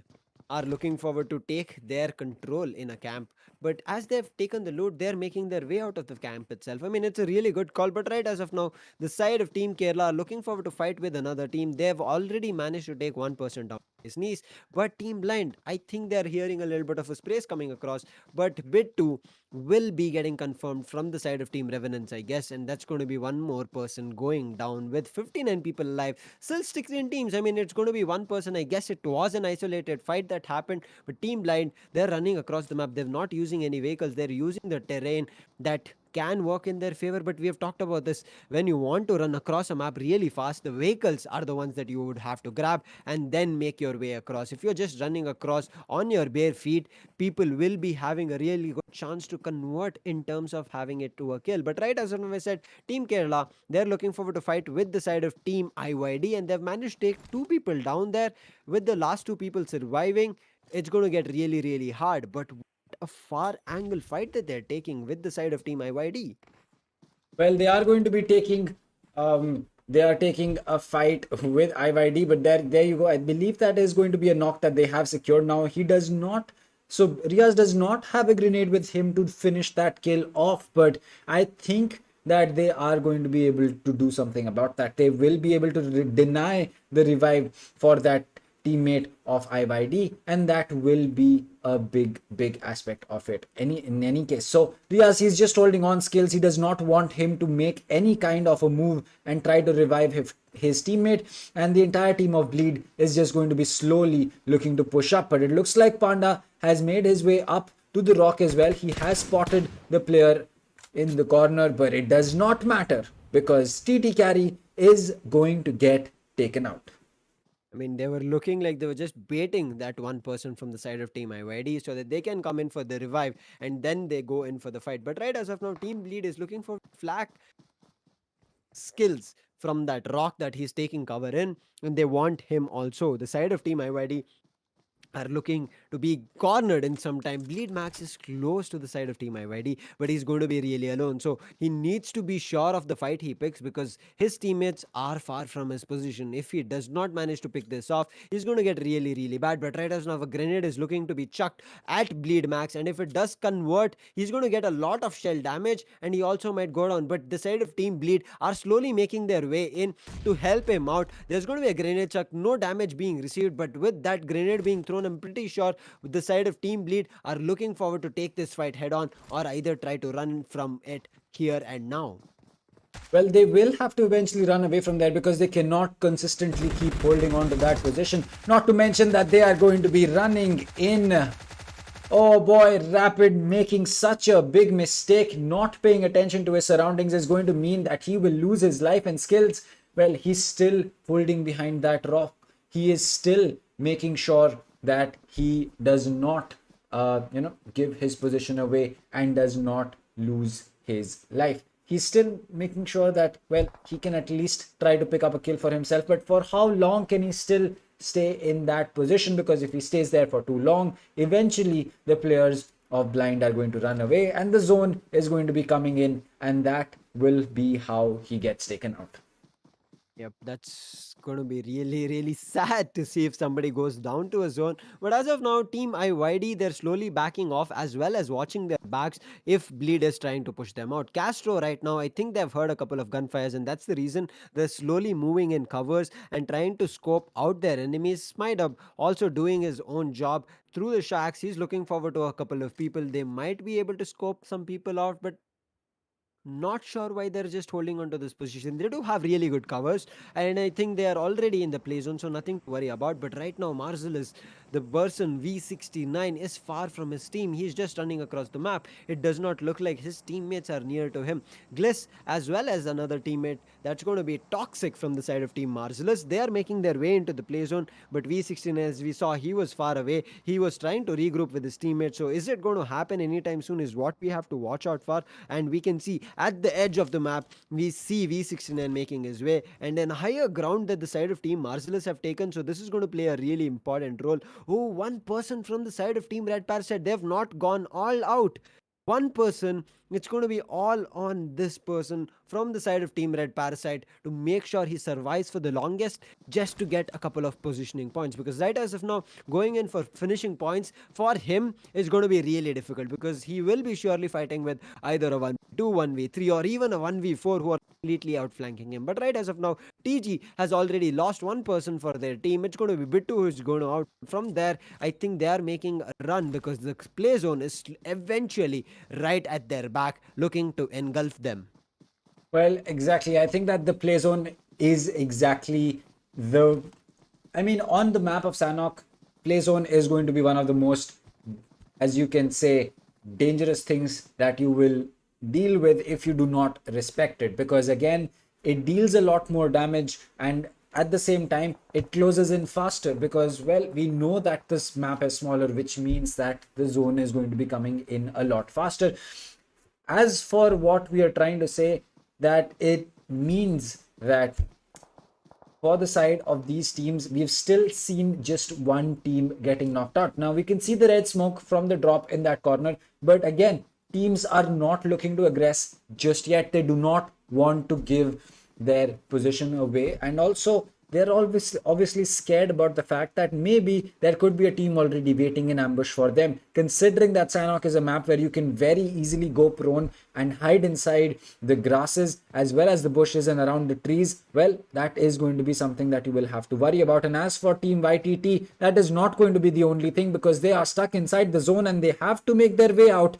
But YTT story, he's still uncertain as to whether he wants to make his exit fast or does he want to pick up a weapon or two. As for the side of Team 19, which is going to be IYD again, well, they're trying to make sure that they are, in the best position with respect to the play zone. So Lucifer, I think that this is going to be interesting, and there you go, the map is going to be coming up. So that tells us that for majority of these teams, they are going to be inside the circle, but especially for YTT, it is going to be a tough task coming in all the way from there, considering the zone is going to be shrinking again very, very soon.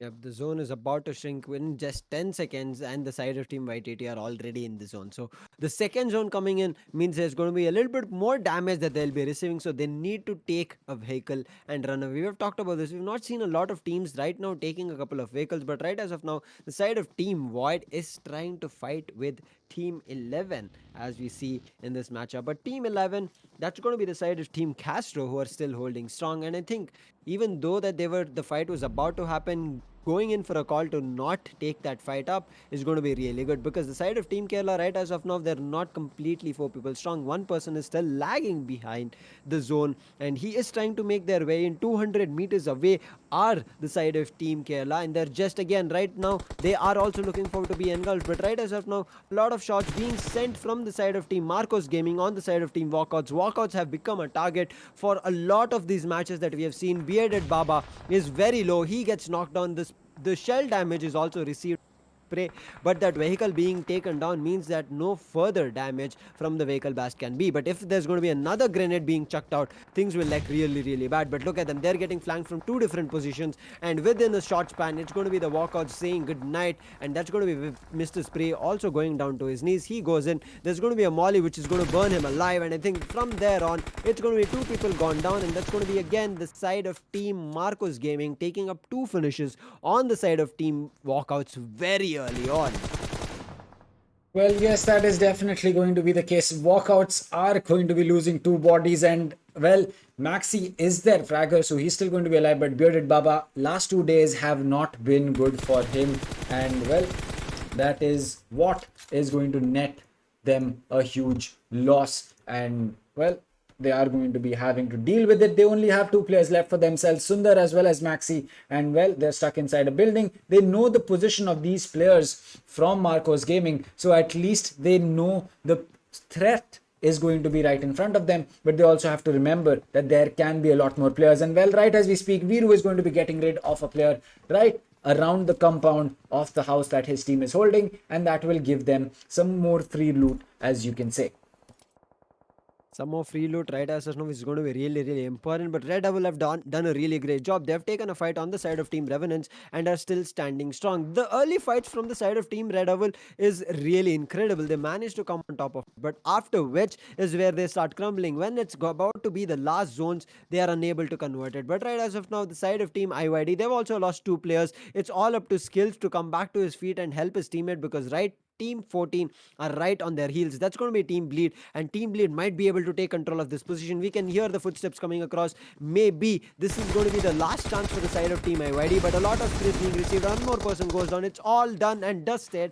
Team Bleed come on top of this fight, and that's going to be Team Bleed picking up two more kills for their favor, getting two finishes online, and Team Bleed have wiped out another team. And Team Red Devils are looking forward to doing the same. They have done it, I guess, with the side of Team Revenants, and Team Bleed, as I said, they have managed to push this down from 17 to only 15 teams surviving with 47 people alive. Still, a lot of teams still alive, lot of teams not taking up fights. They're just running to the play zone, and I think that's where the fight is just getting missed out. But as we go into the last few zones, third and the fourth zone, as it starts shrinking, I think that's where the interesting fights happen. But right as of now, as we saw, Kastro is being only survived alone from his own. He is also about to face off a couple of players from the side of Team 21. I think that's going to be Team Void. Yes, it is. Marcos are also right behind him. There's going to be Marcelluz, who are also right at his heels. So no, not Marcellus, it's going to be Team Walkouts who are right at his heels. So Kastro right now is stuck at a really hard spot. He should not give any kind of a position and should just try and play as much as possible. But Team YTT, the team we just talked about, they are still being hit by the play zone. There's 500 meters away, and they don't look like have kind of vehicles to make it back to the zone. Well, yes, that is exactly going to be the case. And as far as we can see, Castro is stuck between a rock and, well, literally a hard place, because he cannot bash his way in to that building because, well, there's a team on the other side. And that will lead us to the position that, well, that is going to be, well, Void is having a very good spot so far. War is going to have a really good spot, but right as of now, the side of Team Blind, who took away the victory, they are making their way into the camp, and I think this fight is going to happen eventually. Team Void is facing off Team Blind right as of now, with the confidence that the side of Team Blind have managed to take on the map of the angle. I think they will not be backing away from this fight. They want to take this fight head on, and I think they might have a really good chance to pick up this fight. But the higher ground for the side of Team Blind is going to play a role only when there's going to be hard cover, such as now that is there for the side of Team Void. So a really interesting fight that I'm looking forward to as the side of Team Blind make their way in, because Team Blind need to make their way into the zone. So not a lot of cover as they run across the map. You can see there can be a really good chance for the side of Team Void to hit them, and they might look forward to doing it. But again, the side of Team Kerala are at the brink of the zone. 30 seconds on the clock. The zone is shrinking again. They need to run in, but there is one team right on their heels. That's going to be Team 16, who are looking forward to take them out of the board. That's going to be TG, who have also lost two players early on. One person is already on the knees, and the side of Team Kerala are looking forward to completely take up this finish and make their finish to a total of 4.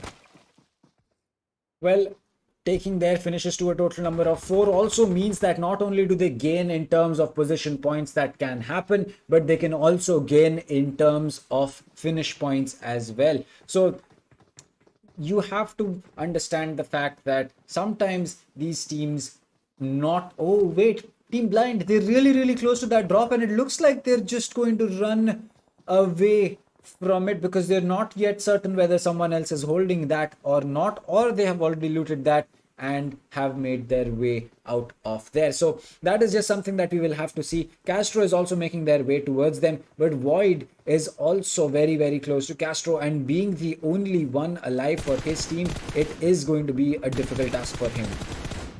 It's going to be a difficult task, but look at this. Red Owl is finishing up one person from the side of 1947. One more person is there from the side of 1947. He will manage to take down 420, but 420 will be survived with his team. So I think he can be gotten back to his feet, as well as then the fight going across. But look at this. The side of Revenants, he is the only, there's going to be only one person. He takes on a fight, gets that conversion for his team. But as we look at the team, Bleed is also taking on a fight with the side of Team Marcelluz, and they managed to convert it and take a finish for themselves. 1947, they are survived with 3 people, but they are also trying to take a fight with 1947. One person did manage to go down from the side of Team 1947. They are getting pushed from the side of Team Kerala, and yes, there's going to be a little bit of a kit that they can put across and heal themselves on, but a beautiful grenade being chucked from the side of Team Marcellus will bring one person from the side of Team Bleed to the knees. But from there on, MRZ Toxic, who's being survived, I guess the lone person from the side of needs to make sure that he brings it a lot, and he's doing a lot of damage, but he's also being hit by the play zone. Beautiful grenades being checked across, but still 2 people alive from the side of Team Bleed. They need to push him out, they need to get that kill. They get spotted, and it's going to be Mars going down again very early, and Bleed are just piling up kills. Look at them, they are at 6 in their favor, but still 2 people alive. Right as of now, they will be able to rest them back, but Red Devils are making their way in, so Bleed need to get themselves on the feet and get that patch on and then go in for the fight. Otherwise, Red Devil will take that positioning and will take this fight and take them out of the board as well. Well, that is definitely going to be the case. Ash OP is going to be on the ground and Sandhanu is going to be the last one, but he gets spotted out. His feet get spotted out, to be fair. He takes some damage, but he is going to have to be a lot more careful. Now, Bleed Max, he's also on the ground, and Riaz has taken a lot of damage. Vashu is going to be chucking a nade inside the building, and this team is taking a lot of gunfights at the same time. The nade is going to get cooked. This time, it does not collect because Ash is going to get taken out by the play zone. Voidy will get Sandhanu, and Vicky will be finishing off Wizgod. Blind XP is going to get taken out by Taz. Hax gets Shambhu, and Brute is going to fall to Castro Test, who is going to be losing his life by Blind Williams. Brute gets taken out by him, confirmed, and Rowdy is going to be losing his life. Hax is going to be down on the ground. Riaz is also going to be hitting his knees, as Wizgod will be on the floor as well, and so will Vazu, as Mehraj is going to be the one who gets him in that position. As for the side of Red Owls, they only have Virul as well as 420 OP. Bashu is going to be on the ground and very, very low. Will he get revived? It looks like he will be able to do exactly that because of Virul's smart play of making sure that he can chuck that grenade in before going in for that revive. But Mehraj, he understands that he's going to be going in for his teammates' revive as well, making sure that these players need to be finished off. He's going to be around the corner. Will he get taken out? Yes, he will. Mehraj gets taken out, and Virul is going to make sure that his team keep themselves in the game. Red Owl, what a fight. This is what I said. If Bleed did not manage to get them back on and patch themselves, Red Owl will engulf them. They managed to do it. Red Owl, they are topping with 8 finishes right off now. They've also spotted one more person from the side of 1947. They're going to look forward to taking that fight. But in the meantime, the side of Team Marcos Gaming are taking up a lot of fight. They're going to be getting a couple of on the knee. Hax will manage to convert one from the side of Team Blind. Void Shambhu is down and to the ground. The finish has been confirmed, but Kastro is survived alone. He's looking forward to taking over fight, but being alone, he's still managing to do a lot. He puts one down from the side of Team Void, but Taz will manage to get him back, and that's going to be the side of Team Kastro going out. But right as of now, the play zone is shrinking, and the side of Walkouts, they're stuck in a shack, and they're losing life to that. Marcos, we just saw guard S Power, who was trying to do something, but Red Owl, who were 3 men strong, will manage to go down again. Servi managed to take, I guess, a long range fight. I did not see the name again. I missed this out. But Vashu is looking forward to protect his teammate Virul to get him back to his feet, but they are far from each other. So Virul needs to crawl across the ground and make his way to safety. But the higher ground, I think, from the side of Team Marcos Gaming, they are looking down at the side of Team 1947. But S Power will be taken down from Blind Williams. A beautiful shot coming in from him. He's going in. He's going to help his teammate Hax to come back to life, because right as of now, it's only 2 teams surviving, but it's going to be a long range fight coming in from the side of Team Void. Take away the winner chicken dinner from afar. What a play. Winner chicken dinner from the side of Team Void, who are just far away. Oh boy, that is insane. That is completely insane coming in from the side of that player, just the level of skill that you need to pull that off. And 1947, despite not being able to get too many points in the start of the entire tournament, they are going to be coming in with a surprise. And Team Blind keeping up that momentum with themselves, making sure that despite getting a chicken dinner, well, they won't be able to finish it off, but at least they will be the second place team. And as for Red Owls, well, they have been one of the most consistent teams that we have seen in the game. Well, and they are proving exactly that with 9 finishes and the third place position. As for Marcos Gaming, they get 6 finishes all on Spower, and well, that is going to be netting them a 4th place finish. As for Walkouts, they get the 5th place, and well, the teams are going to be right on your screen. What a play that was. I got confused, but 1947, they were only being survived with 1 or 2 players. They were on the edge of the zone. They were being constantly hit by the zone, but playing at the edge, it was just better for them. They were getting hard cover. They were just taking the shrubberies in their favor. And the fights that their opponent were about to put on the side of 1947, there was a third party fight that was happening, because of which the side of 1947 took that advantage. And you saw the side of Blind Williams was running across to get Hacks back on his feet, but get spotted out from one of the members from the side of 1947 and get the first position. We have already talked about it. It's better late than never, and that's what the side of Team 1947 managed to do on the map of Sandhawk. Out of surprise, and again, second map for the day, Dr. Dang, we are seeing a new winner coming. What a match of Sanok this was. So many early kills that we saw, so many isolated fights that started happening. But at the end of the play zone, completely different change of pace. It looked like Blind could have had their second winner chicken dinner and maybe made their close way into the top 5. But it's going to be 1947 stealing that away.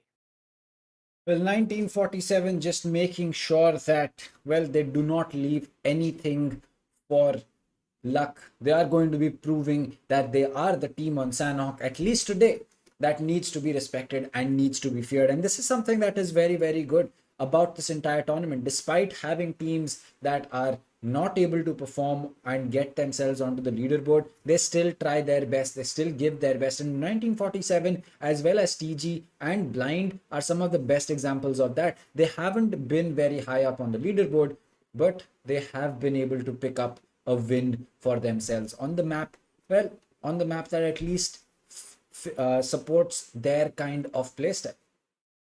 I agree with you. I mean, playing clean, composed along the edge of the zone is really important, and that's what the side of Team 1947 managed to do. I was fearing that the side of Team 1947 were picking up a lot of damage shots being sent from the side of Red Owls, from the side of Team Walkouts, from a lot of teams. Team Void was trying to shut them down, so I did get confused by the color. But what a play coming in one by one, they were surviving cover, and very interesting map of Sanhok, I would say, because early fights that we saw, they managed to isolate the fights. They managed to take on really good kills. Red Owl, as we saw across, they were the powerhouse of a team who pick up a lot of kills, went into a lot of fights head on, and managed to come out still on top. Yes, they did manage to lose a body, but then they did again go in for another fight, came on top of it as well. So Red Owls are going to be a team that still 1947, what a huge comeback on the map of Sanhok.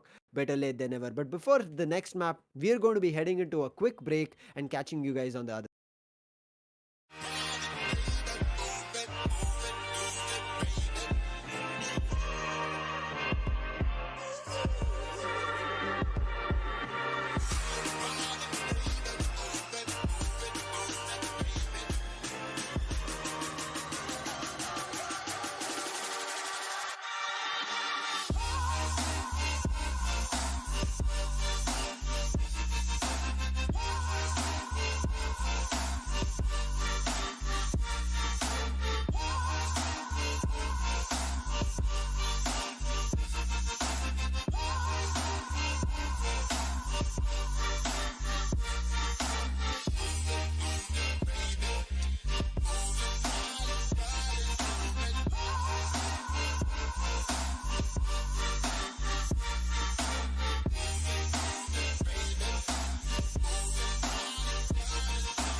So, welcome back, ladies and gentlemen. This is me, Dr. Dang, and along with me is going to be Lucifer. And well, on your screens, you have the updated list of the leaderboard. Well, it is going to be Marcos Gaming on the top with 175 points for themselves, Walkouts with 164, Revenant with 153, Red Owl with 133, Kastro with 130, Team Bleed at 114, Red Parasite a single point behind them at 113, and then Team Blind a single point behind Red Parasite at 112. Well, Team Void, they made their way up to 103, and Team Vaadhiyaar has picked up 101 points. Well, we do have the, as we can say, as we have the list of the 11th to the 17th place team. Team Marcelluz, they've dropped a position once again. They're at 95. TG Esports at 83. IYD at 65. Team Kerala at 62. Team 1947, with the chicken dinner that they just picked up, they are going to be on the 15th position with 54 points. YTT at 42 and Maximus at 40 points. So that is going to be the table. And well, we have some more surprises for the players as well as for their fans. That is going to be the fact that the winner of this tournament is going to be getting a customized trophy from Skyesports. Well, that is going to be a very, very interesting prospect. And maybe I would love to get my hands on that trophy as well, Lucifer. I agree for that. I mean, right as of now, initially this was just about to be a streamer showdown to see who might come on top. But right as of now, it's for the stakes of a trophy. I'm pretty sure right now, with two maps ended, the last map that we are heading into, maybe walkouts who were lagging behind might have a chance to make their comeback. It's going to be really crucial and really important that they manage to pull it off here, because if not, all their efforts in the starting 2 days will just go into vain. But right as of now, Marcos, who are topping the charts with 175, they've made their difference into a total of 11 points. From the side of walkouts, it's looking really, really great. But one thing that I would like to point out is the whole top 10 scoreboard are at 100 points. All the 10 teams are with triple digits. Yes, Team Vaadhiyaar is at the 10th position with 101. But one thing again, Dr. Dang, we are seeing is the side of Team Marcellus. They are back down on the 11th position with 95 points. Very unfortunate for their end. I mean, maybe next time that Team Marcellus, that we might see them again, because there's going to be a lot of tournaments right now. There's going to be a team walking away with a trophy in their favor, but then as well there's going to be a lot of teams who will be looking forward to walk away with prizes itself. So I am really hyped, not just for the trophy that we'll be giving away for the side of Skyesports streamer showdown, but also to see who might come on top, because right as of now, two maps that we have seen, one is going in the favor of Team Blind, who all of the sudden in from the shadows made their way back. 1947 from a long way around on the bottom have made their way back. I mean, yes, they're still at 54, but at the finale day, showing that they can have a chance to get a winner in a chicken dinner, get a lot of kills, can survive for the longest time, and also manage to confirm a couple of finishes, says that this team is packing, and for the future it's going to be something that the other teams need to start watching out for from the side of Team 1947 as well. So I'm hoping, as we are heading into the last map of Miramar, there's going to be another new team coming in. Well, yes, Miramar is going to be a very good map that you want to go to. And well, that is going to be another big map, which means that teams like Walkouts, teams like teams like Revenants, the teams that have really shown us that on these bigger maps they are going to be the stronger team, is going to be a good position for them. But for the side of Walkouts, they have to be, they have to be very, very careful, because as we just saw, it is going to be extremely, extremely, strong. It's going to be extremely interesting, because Marcos, Walkouts as well as Redowl, they're really close, not to mention Castro as well. But Team Revenant, Walkouts and Marcos Gaming, they are so close to each other. 175, 164 and 153, these are the points that are separating them. So for one of these three to really make sure that they can get their spot, either Marcos needs to go out all guns blazing, pick up the players of Walkouts, single them out, take those gunfights, win them, maybe lose a body here and there, but make sure that at least you can guarantee yourself a win, because no one is going to be able to pick up something like 50 points at this stage of the game. So make sure that you can lock your position in, because Revenant is 153, which means that they're 22 points away, very easily catching up to Marcos Gaming. Walkouts is just 9 points away again, 11 points away again, very, very close to getting close to Marcos. So we will just have to see how it pans out. Yep, and for the fact that right now things have just heated up just because that the winner of the Skyesports streamer showdown will be walking away with the trophy. So things have, I would say, heightened right as of now, because all these teams not just they want to end on the first position, but also are looking forward to grab a trophy from the initial launch coming in from the side of BGMI, and to start off on a tournament of streamer showdown. I think things just got really, really ignited for all these teams and everybody. I'm pretty sure as we are heading into the map of Miramar, they are going to be on their tiptoes. They're going to look for those early gunfights. They're going to try and get on top as soon as possible, get a really good position, because as we have talked about the map of Miramar, there's going to be not a lot of cover that you will be getting provided with. There's not going to be a lot of trees. It's just going to be sand dunes. You would have to get a little bit of buggies for yourself, vehicles for yourself, so that you can run across the map, and also make sure that your teammate is not left behind, because on the map of Sanok, we saw a lot of people letting their teammates go behind, because of which their whole team managed to perish off. So this is going to be really, really key as well as really important, because as we said, the map of Miramar, it's going to be the last map for the day, and we have the confirmation that we have started with the match, and we will be rightly heading into it shortly as we get the feed in. But before that, chat, start letting us know who do you think will be the winner and who will be walking away with the trophy. But in the meantime, Dr. Dang, a quick prediction that you want to take. I know it's really hard, but a quick one from your end to end the last map as well. Well, as for the last map, I really feel that um, it's not going to be something that we can, as you can say, always kind of predict. But I feel that it is going to be a very, very important game for the side of it is going to be a very important game for the side of Walkouts. It's also going to be at the same time a very important game for the side of Revenants, and we need to make sure that they keep their head in the game, because one mistake could mean that they lose their standing.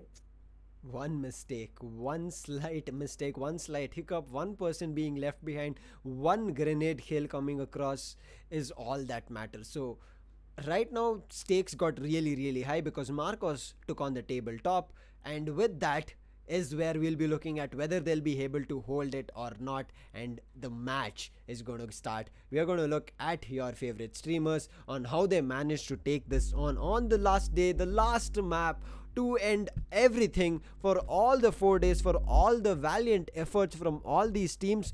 It's going to be decided right here, right now, whether it's going to be the side of Team Walkouts, whether it's going to be the side of Team Marcos, whether it's going to be the side of Redowl, Kastro, or Revenants coming on top shortly, as we are heading into the fight that we all were waiting for.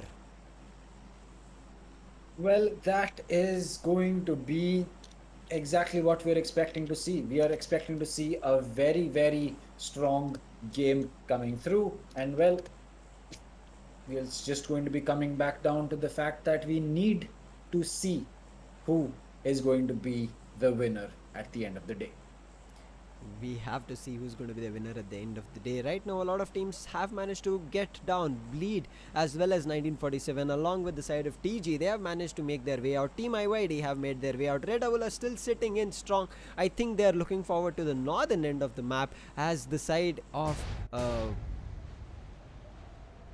Red Parasite have got down right close to Picado, and they're looking forward to make their way into maybe San Martin or maybe even El Pozo. That's going to be the farthest from the flight path. Red Owls have also made their way down, and it looks like they are getting into El Azhar or Campo Militar. I think that should be their corner that they're looking forward to, but Walkouts have also got down close to that position. So the fight that we might end up seeing might be really, really difficult as of now. Water treatment, it looks like nobody is heading their way, but TG TG, they've gotten to the ground. The side of Team Maximus are also gotten to the ground, very close to the side of Team Bleed. So we might see a very early skirmish coming from Maximus as well as Team Bleed. But the side of Team IYD, along with one more team, I think it should be the side of Team Blind or others. Not yet sure, and they are heading to Impala, and I think there can be an early skirmish as well. Well, that can definitely be something that, well, it plays out in their favor. But again, it comes back down to the fact that for the side of the teams that we just spoke, as for Marcos Gaming, for Walkouts, and for Revenants, these are going to be extremely important parts of the map. And as at the same time are going to be extremely important for, well, they are going to be extremely important for the side of their team. So they have to make sure that they keep their head in the game, and we've seen this. Red Owls, they are one of the most consistent players that we consistent teams that we have seen in the competition, and well, that is why they are going to be in the spot that they are. But again, you have to remember that this point of time, this is going to be the last and the final map in the entire championship. So it doesn't matter if you were consistent or not. What matters is you win this map out. Whichever team wins this map out is going to be taking a huge advantage. And well, if you lose it, it doesn't matter if you were the best and the most consistent. You lose it, someone else is going to be surpassing you, and you will not be getting the trophy. Well, as we said, it will be a completely customized trophy, so you might as well pay your attention to getting sure that you get this.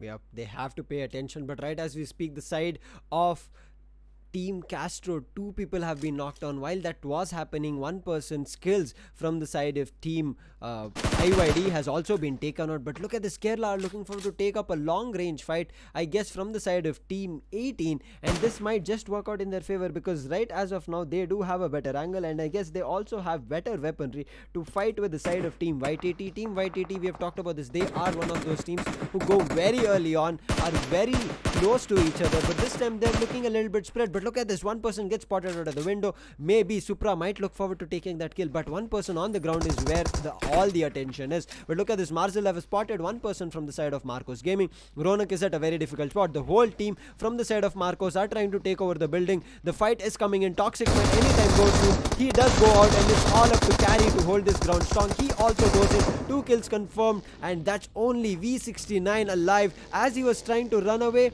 his entire team will be vanquished, and Blind from the side of Team Kastro is surviving alone. WNL was trying to go on top, and Rexy will punish them. Rexy will take one more. Rexy is very low on health. Rexy is doing a lot of damage. Striker is also going to go down. Rexy with a slither of an HP. He has taken the entire side of Team IYD. Very unfortunate. Now Blind, he looks like he wants to put up a first aid kit, but with him putting a first aid kit, he's letting the side of Team IYD get back to their feet. So he needs to push them out. He needs to get that kill. Vishnu, I'm not sure where he is, because he is still surviving for his team. Blind, Rexy, all up to him. He's up to pulling off a 1v2 situation right here, right now, and he has a better ground as of now. His position is not compromised. He sees Carry there. He's looking in for the fight. He chucks in a grenade. Vishnu Ravesi comes in for rescue, but he will also be taken down. But both the people from the side of IYD are very low. Rexy holds the grenade, I guess, a little bit of too long, or another grenade gets thrown across his face, and he'll be hit again.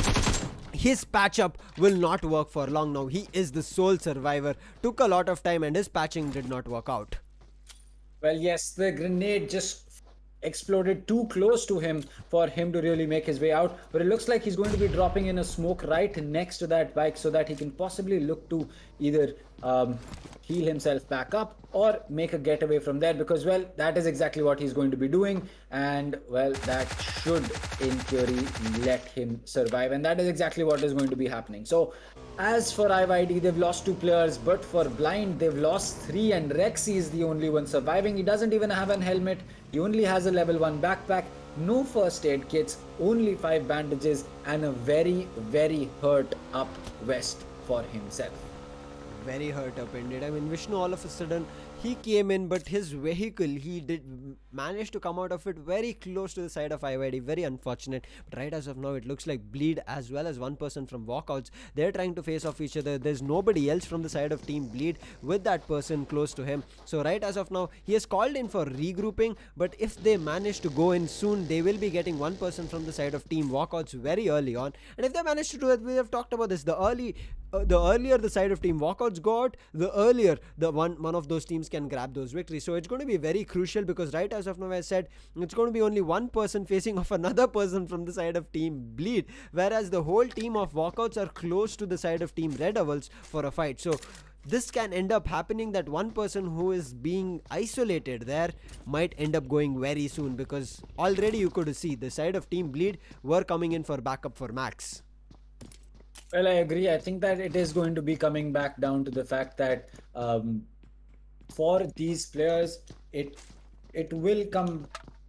It'll basically come down to the final gunfights that we are going to be seeing from these players. Now, again, something that we are going to be seeing very, very well from these teams is going to be the fact that they are going to be having the best kind of they are going to be having the best kind of strategy for themselves to play with. Now, it doesn't always become the fact that, well, you are going to be coming in with a strategy and it has to work out. As we just saw, Team Blind as well as IYD did not expect that to happen. IYD did not expect to lose 2 players, neither did Team Blind expect to lose 3 players. So it's these kind of things that they will just have to deal with as the time comes. And well, so far it has not been the best journey for 2 teams, Blind as well as IYD, but for the others, things are looking a lot more composed.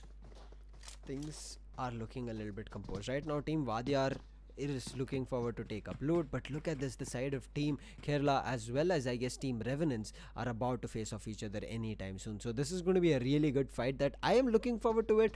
But if this fight does not happen, no, it's going to be Team YTT, that was Team 18, who are about to face off Team Kerala. So a really good fight that might come in from both of these teams, but right as of we speak, both of them are looking just for loot, and Kerala is looking forward to make their way out of this position, because an early fight means that you would have to give up maybe a couple of players if you're not very clean in terms of your strategy execution.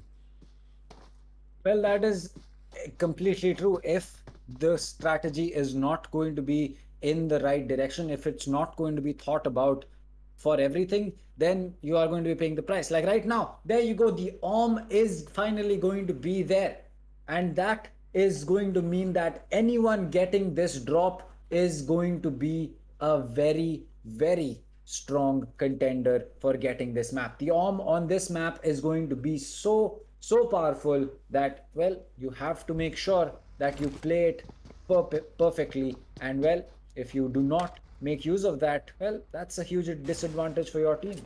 It's going to be a huge disadvantage, but as we talk about a disadvantage, there's going to be a fight that the side of Team Redowls and the side of Team Void are facing, and that's going to be heard from the side of Team Blind, and Team Blind are looking to avoid that fight. One person is down on his knees, but from the side of Team Void Evil, Team Void, they've already lost one person, so it's going to be a hard fight coming across. They've managed to rev him back, but another shot being sent across will put one person from the side of Red Owls on their knees. So Red Owls need to be sure about this fight, because every time that they were rushing a team, they were coming on top, but this time they are being rushed, so this fight is not going to be looking that great. So they need to manage to convert it. A lot of shots being sent across from Taz, but Taz will be the one person who will be going down. Taz will also be getting confirmed. Now the side of Team Void are unfortunately crumbling right now as this fight. It's all up to Shambhu, the last player surviving. He's being engulfed from 4 players, and that's going to be the last, and Team Void going out on this early fight will lose their entire team to the side of Team Red Owls, and Red Owls still come up on top. They managed to hold their ground this time, that even though they were in the team that they were rushing, it was the opponent, and they managed to convert it. But a lot of damage, a lot of utilities that have been used from the side of Red Owl now can be regained, but in the meantime it also has to be used so that they are really good in terms of health as they move forward to the next zone, because we are just done with the first, and the second zone is coming close to Picado. Well, yes, that is definitely going to be the case. Now, coming up to Picado is going to mean that, well, we are going to be seeing these teams have a very, as you can say, are going to be having a very close game coming forward. Now, in this particular aspect of the map, as we see these teams coming in, we can see that a lot of teams have already made their way to the center of the map, and that will mean that these teams are going to be extremely close to each other, and two drops this time are going to be right next to each other. So anyone trying to go for those drops is basically going to get a double prize. I agree with you. I mean, this is the first time that we're seeing double drops, that too so close to each other. But a lot of teams have not managed to take drops, I would say, easily. It's been really difficult for a lot of teams to take this out. But right as of now we speak, there's going to be a fight happening at the side of Graveyard. Max, his position is compromised. Hacks, his position is compromised. They managed to hit. Revenants managed to take 1% on. They're looking forward to confirm that kill, but it will not. The vehicle will get destroyed, but I think Hacks should be able to get inside the building and have a recovery in his favor. But Revenant, top dog, he has made himself close to the building, and he can eventually drop down and get himself back into the field. He spots one person through the window, and I think the call out has been given. The side of Team Revenants should be slowly pushing themselves through Graveyard and get the opportunity. Blind XP has also spotted the person from Revenants on the roof, and they've given the call out. Look at this. There's going to be a grenade that's going to be popped and cooked through to the roofs, and will they be taking control of roof is what we have to see, because Revenant is excuse me, he's looking right down the stairs to pick up the fight as soon as it comes, but XP is also watching in his hand, so things will look really difficult. Random space sent across. Top dog will not be able to convert any of it. I guess he does not have any grenades as well to play with. Top dog's position is gets compromised. Sprays come across, but again he'll not be able to hit a lot of shots. His position is getting compromised. Hacks managed to hit him, drop him down to half of HP as Hacks comes back to life. Now top dog in a slither of an HP. He's using a fist aid kit still on the roof. I'm not sure how he's surviving, but top dog will be spotted out from XP and also being confirmed from the side of Team Blind, and Team Blind managed to punish one of the players from the side of Team Revenants, and it looks like Team Revenants are making a run to the hills and running away from the fight as Blind still stay 5 men strong. Well, yes, that is definitely true, and Blind is going to be having a huge advantage right now. As for the fact that, well, this team is paying attention to their surroundings, but you have to make sure that Idli gets a new vest for himself, because, well, they are in a very good position, but Idli's vest is basically as good as done. So with that out of the way, we should be seeing, well, that is the first team that has been knocked out. I'm not sure whether it is IYD or Blind that has been taken out, but there you go. Right as I speak about that, we can see that Team Bleed's player are still going to be alive. That is going to be Max. He takes a lot of damage, gets back on that bike, but he's outside the zone, and he needs to be quick about this, because it is going to be extremely important for us to go forward and see what is happening in terms of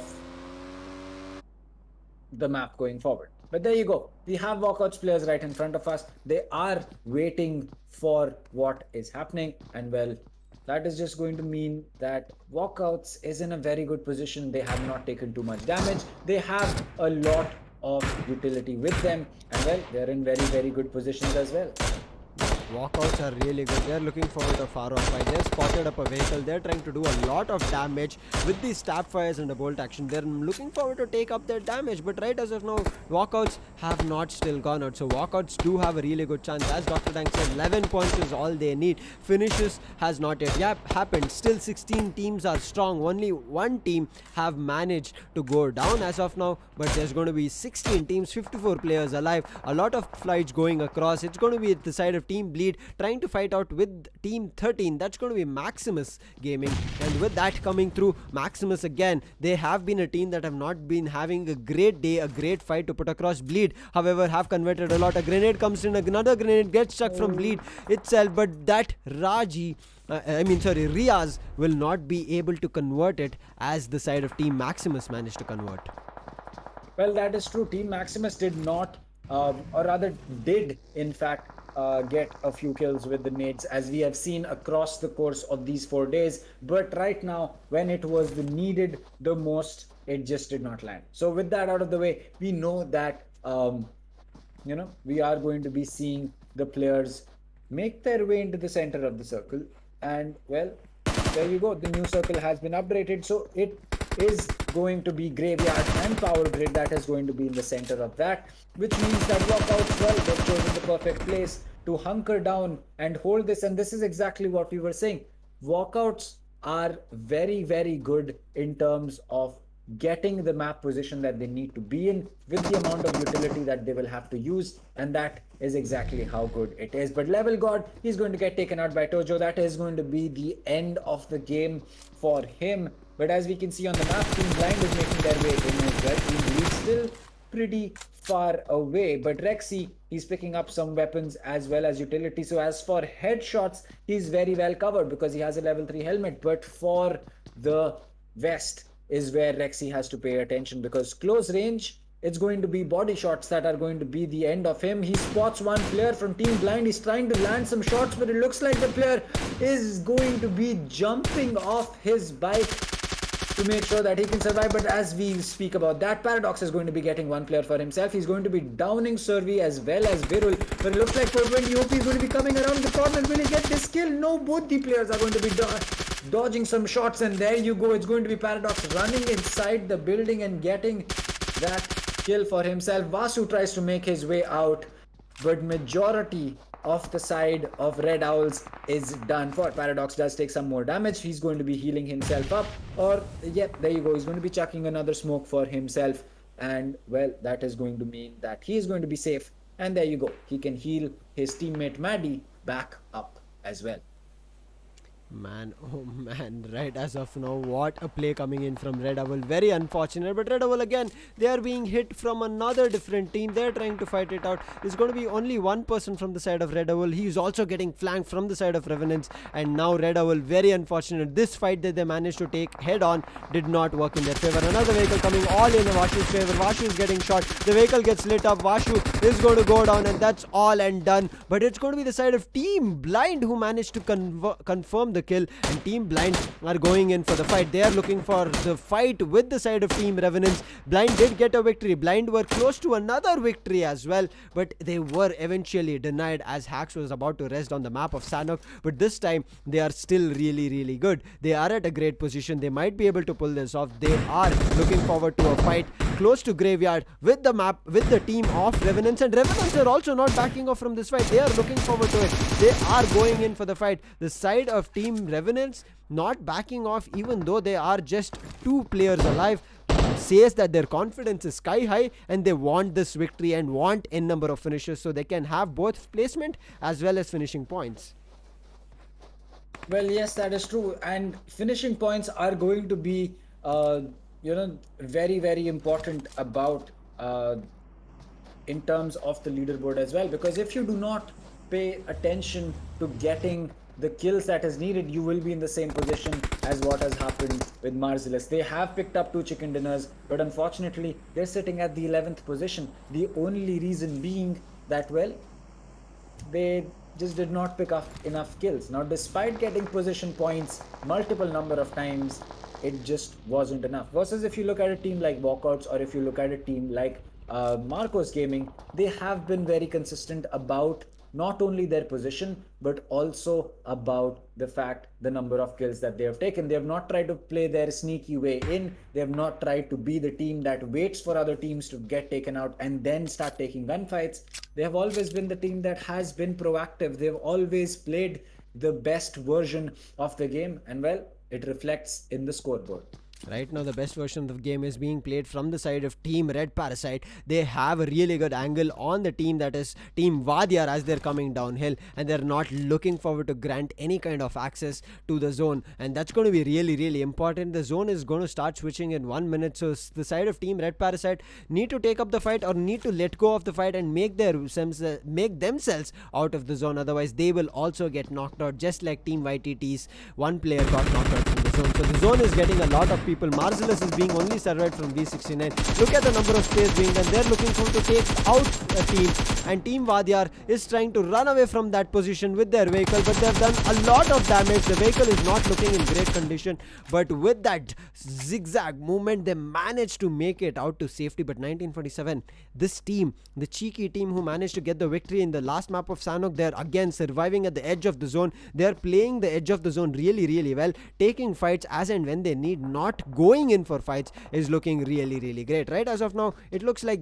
no team is contesting this fight with the side of Team 1947. One person gets confirmed, that's going to be another person from the side of Team YTT, and Team YTT eventually are losing a lot of players. Team 1947 are looking forward to take their vehicles and look forward to the next play zone, as this play zone is going to go away eventually with just 1 second done, and it should be the new play zone coming inside the map, restricting the play zone, and then things will start changing again for the team. But right as of now, Blind again with another fight that they're looking forward to take with the different team. That's going to be Team Vaadhiyaar, who managed to run away from a fight and now are heading into another one. But Blind also needs to be worried about other 3 teams that are right behind them.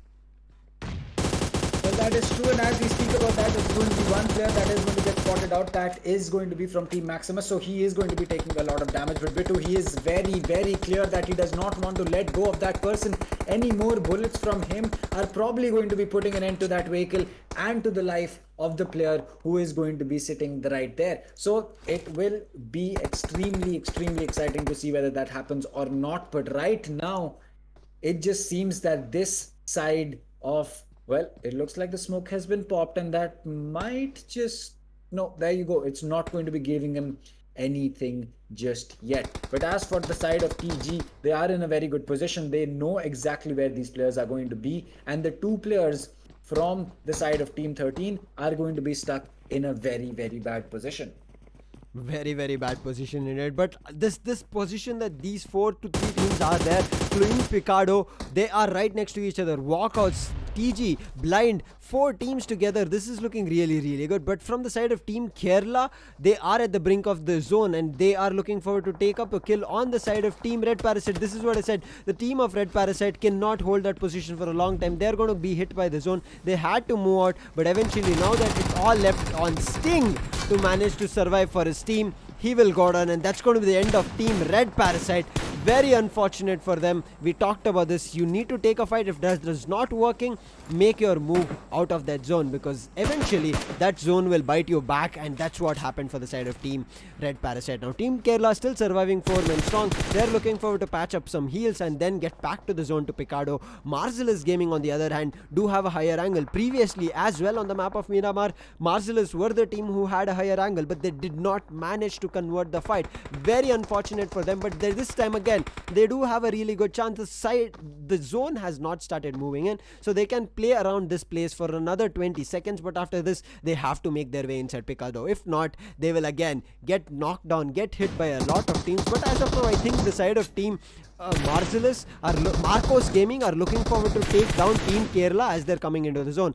But look at this, the side of TG are holding Maximus, the only player from Team Maximus. They're not letting him go. They are hitting him with multiple shots. I guess he's knocked down to his knees, and that confirm should come in through. But in the meantime, Blind is managing to pick up a couple of kills. TG managed to take that person down, and that's going to be the person that was trying to run across the hill going down. So right now, TG needs to be worried about other teams that they would have to play across with, and TG spots one more who is running across. I think that was Team Vaadhiyaar that they're trying to look and pick the fight with.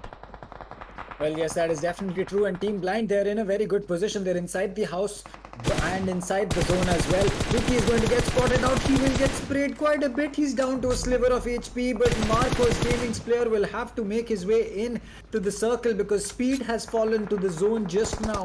And well, Wizgod, he's not, and well, he is not going to be in a very good position. Now Power, he can make this work technically, but it looks like he will be taking a lot of damage. Drops down to his knees and makes sure that he can res himself with that bandage.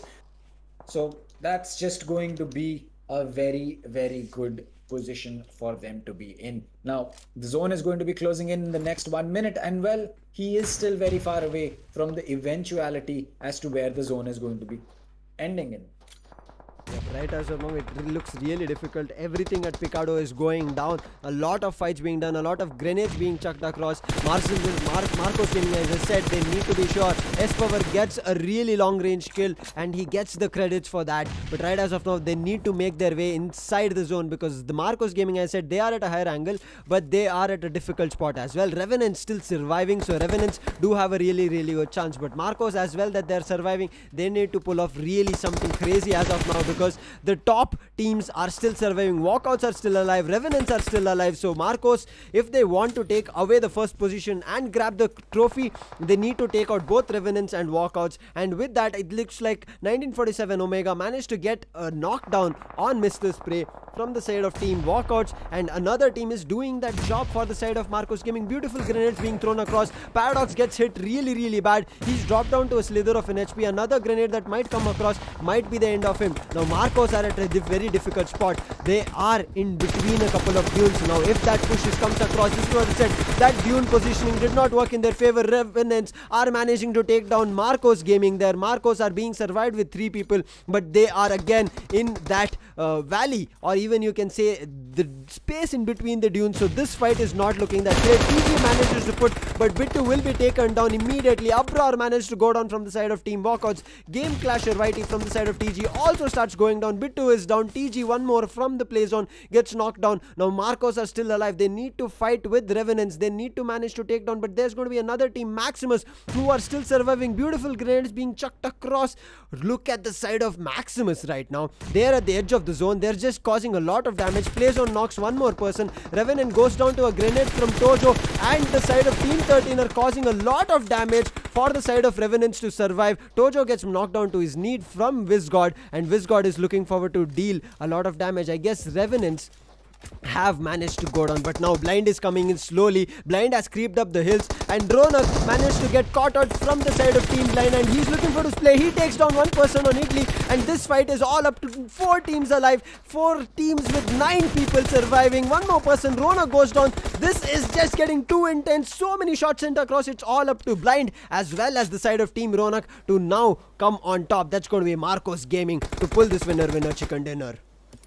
Well, it is going to be Hacks as well as his teammate to make sure that they can get power as well as Ronak off the board. Well, not to mention they have Vizgod as well. Now it looks like Power is going to be going in for that flank. He needs to make sure that he worries about the team to his back as well, because Mortin is ready with a nade in his hand, and this could be a double kill for him if he lands it perfectly.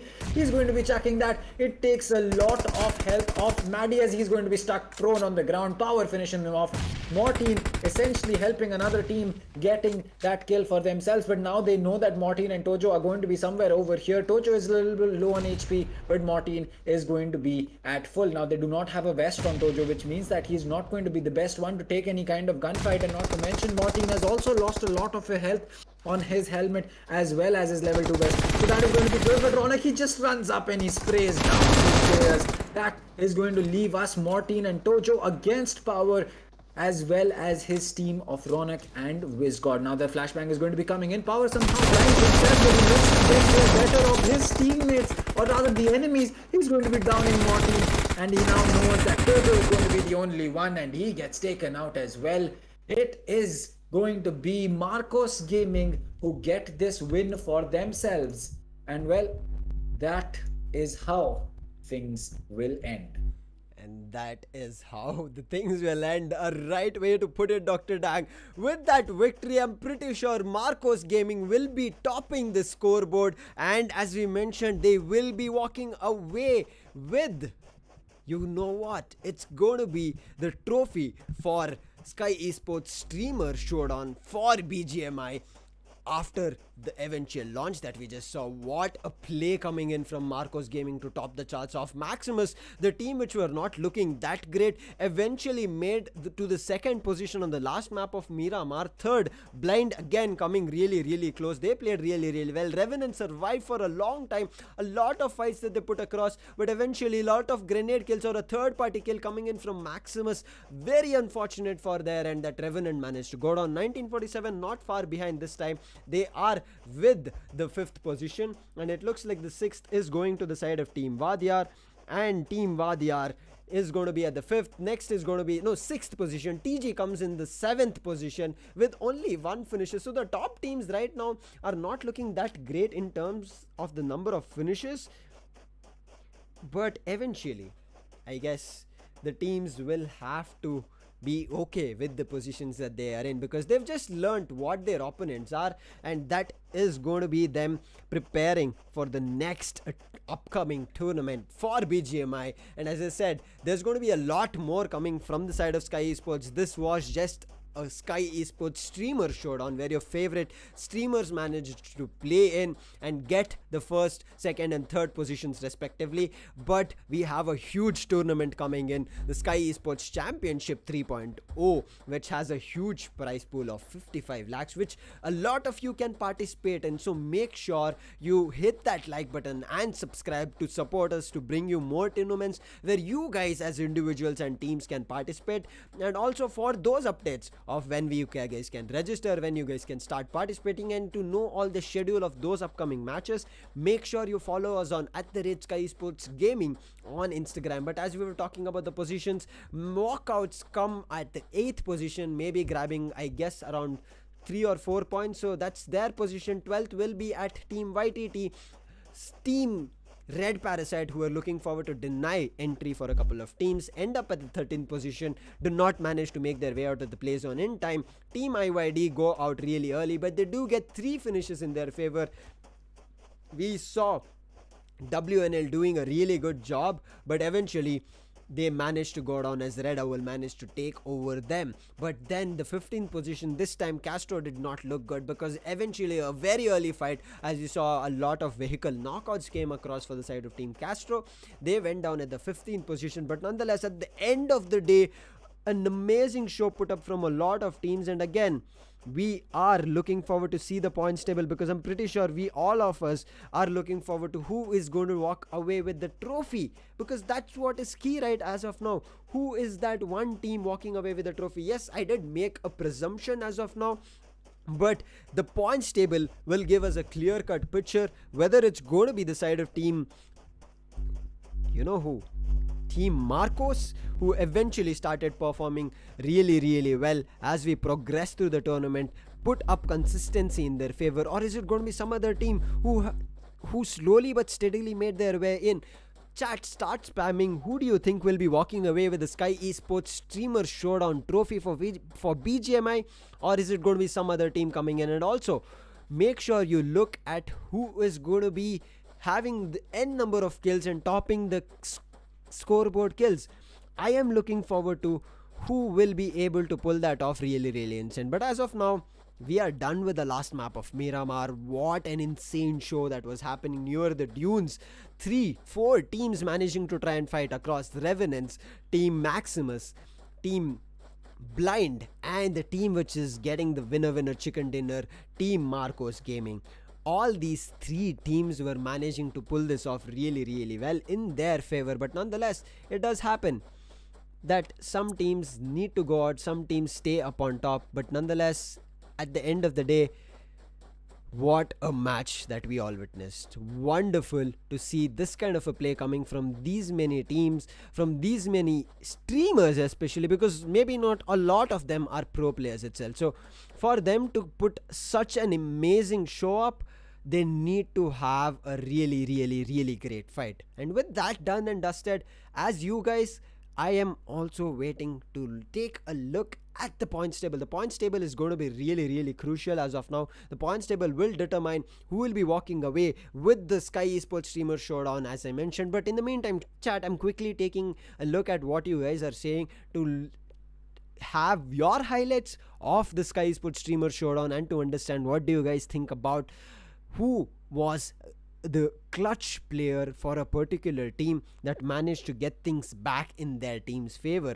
Start spamming the name. I will look forward to who did manage to do a lot for their team, because it does happen. It is really difficult to have consistency throughout a lot of matches. Eventually, we did talk about this, not a lot of teams managed to have consistency. Walkout started off really strong. They managed to have consistency until day 2 to starting things off on day 3, but after that they could not do a lot of things. But eventually then we managed to see the side of TG Esports, who were trying to do a lot of things at day 3, to do a lot of things on the map of Erangel as well. They were a team that were close to fighting out with 1947, Team TG as well as Marcos Gaming, but after that as well, Marcos Gaming managed to make their way on top. Marcos Gaming eventually from the side of day 3 managed to make their way back, but you need to understand it's not really difficult. It's not really easy, my bad, got confused, but not really easy to show consistency as we go across. But on the day 4, for me, blind, I mean, out of the blind itself, or out of the blues, managed to make their way in and take away the victory. What a play it was. And I can see a lot of people spamming the name of hacks from the side of Team Blind. And yes, I agree with you guys. On day 4, Team Blind was exceptional. They came in from nowhere to put up a really good show. 1947, I've been talking about them from the start, that from day 1 they are packing up a lot of fights, but eventually as we go through the end of the match, they are unable to hold their position. On the map of Sanhok, they did come up really huge, held their position at the edge of the zone and managed to take up that victory on the map of Sanhok. But again, on the map of Miramar, we saw 1947 were at the edge of the play zone, but eventually as they started moving in, the same kind of a strategy does not work for every map. We have talked about this. Not every map will not work out in the same kind of a strategy. So you need to look forward to not being able to also pull off something like that. But as of now, we speak, what a show it was, what a fight it was from a lot of these teams. 1947 did get a victory on the map of Sanhok, but eventually, as I said, they were far on the number of points than they, because of which they could not pull something in their favor. But again, on the day 1, 2 winners were repeated. That's going to be Marcelluz Gaming picking the map twice and getting away the victory. But then they managed to start bringing things back in their favor. That was the other teams who managed to take up the victory. Then we headed into day 2. So day 1 was still the side of Team Marcelluz. Day 2 we headed into Walkouts had gotten a victory. Walkouts start getting another victory, and Walkouts slowly but consistently they managed to show a lot of pace build up and get that victory in their favor. But then we headed into day 3. Day 3 was not looking really good in their favor, because after day 3, Maxi, Bearded Baba, all of these players from the side of Walkouts could not show up really huge. Very unfortunate for their end. But with that, we have the points table, and as I said, Marcos Gaming topping the charts off with close to 40 points in terms of difference. They have got 209 points, and they are the first team and position themselves on top on the Skyesports Streamer Showdown with a huge leap of 209 points, and they are going to be the team who will be walking away with the custom made trophy of Streamer Showdown from Skyesports for BGMI for the first ever event from the side of Skyesports on BGMI. This was really amazing to see. Team Revenants, they were really close to do something really great, because they were trying to pick up a lot of kills. They were close to pulling something insane off, but eventually it was getting really difficult. And as I said, Streamer Showdown champions are going to be Marcos Gaming, who managed to come in from day 2 to day 3 slowly, but eventually managed to pick up victory. As I said, Marcos picked up their first victory on day 2 on the map of Erangel, but then it was Walkouts, Kastro as well as Revenants who managed to pick the respective next maps. But on all the other 3 maps, the side of Marcos managed to keep up the consistency. They managed to take it one by one after every map. Even though they did not get the winner chicken dinner, they were maintaining their consistency throughout multiple matches. Day 3 we headed into. The side of Team Marcos did not get a single victory, but got a lot of points, finishing points as well as placement points, and again were really consistent. But as we headed into day 4, they still did not get a winner chicken dinner till the first 2 maps. On the map of Erangel as well as on the map of Sanhok, it was Blind as well as 1947 who managed to take a victory. But again, on both these maps, it was Marcos who were showing consistency, and eventually on the last map, due to their hard work and consistency, Marcos managed to take away the victory as well as grab a winner chicken dinner to grab 209 points in their favor. What a play coming in from the side of Marcos Gaming. I mean, congratulations to all the other teams as well, because they have put up a huge fight to withstand in this position, to make sure that they put up a really good fight, because Team Revenants, you saw them, they were at the brink of the fight. They were looking forward to take up a lot of fights and get that winner chicken dinner for the last maps. Walkouts, very unfortunate, went out really soon. Red Devils, with very unfortunate fights that they were picking up, they were not going the long way on the BGMI maps. Kastro, on the other end, they were putting up a really good fight, especially Spine Up for his team was doing amazing job, but on the map of Miramar, they were eventually very early on knocked down from a couple of teams through vehicles. Very unfortunate for their end. Team Blind, you saw them, they came in really late, but they have positioned themselves at 6th. They started off, I guess, at somewhere around the 13th or 14th, but eventually are at the 6th position. Really good. Team Bleed were also, showed consistency. They were picking up a lot of frags, picking up a lot of finishing points, ended up with 115. Team Red Parasite, they were at the 5th as we started the day off, but very unfortunate. The last 2 maps were not that great for their team. They were getting picked really early, caught off at very unfortunate fights, and they will end up at 114 at the 8th position. Team Vaadhiyaar, they tried a lot. They were hitting a lot of shots, but they were being overpowered from other teams, because of which they end up at 105 at the 9th position. Team Void at 103 with 58 position points and 45 finishing points. All the top 10 teams, congratulations. But this is still the first part of the leaderboard. There's going to be the second part where a lot of teams did try to do a lot in terms of their plays. Even a particular team member tried to do a lot, but you need to understand the game is close to being less than 15-20 days from its day of launch, and for somebody to keep grinding, it does get difficult, especially because this is a team game. It's not up to one person to manage to get a lot of finishing points. It's going to be the whole team to support him, to watch out different flanks, and this is just the first event, right? So we're going to look forward to a lot more. So none of these teams at this moment need to be disheartened. These teams can go ahead and look forward to pulling up really insane fights as we go into the next part of the BGMI tournament. That's going to happen really soon from the side of Skyesports. So stay tuned. Do not forget to hit that like, subscribe, and also the bell icon, and hit us on Instagram and follow us there for all the updates and schedules coming across for the next tournaments. But again, talking about the second part of the scoreboard, it's going to be Team Marcelluz on the 11th position. Not a great time having for them after day 2, but as we said, teams from day 1 to day 4 have completely changed up their plays, completely changed up their gameplay itself, because of which I guess the grind was just better from the other teams. Marcelluz end up themselves at the 11th position with 96 points. TG Esports 12th position for themselves with 86 points. They did try to do a lot. They did survive at the last zones, but eventually the fights that they were picking were not in their favor, and they were also being taken down by third party fights. Team In Your Dreams, we did see them.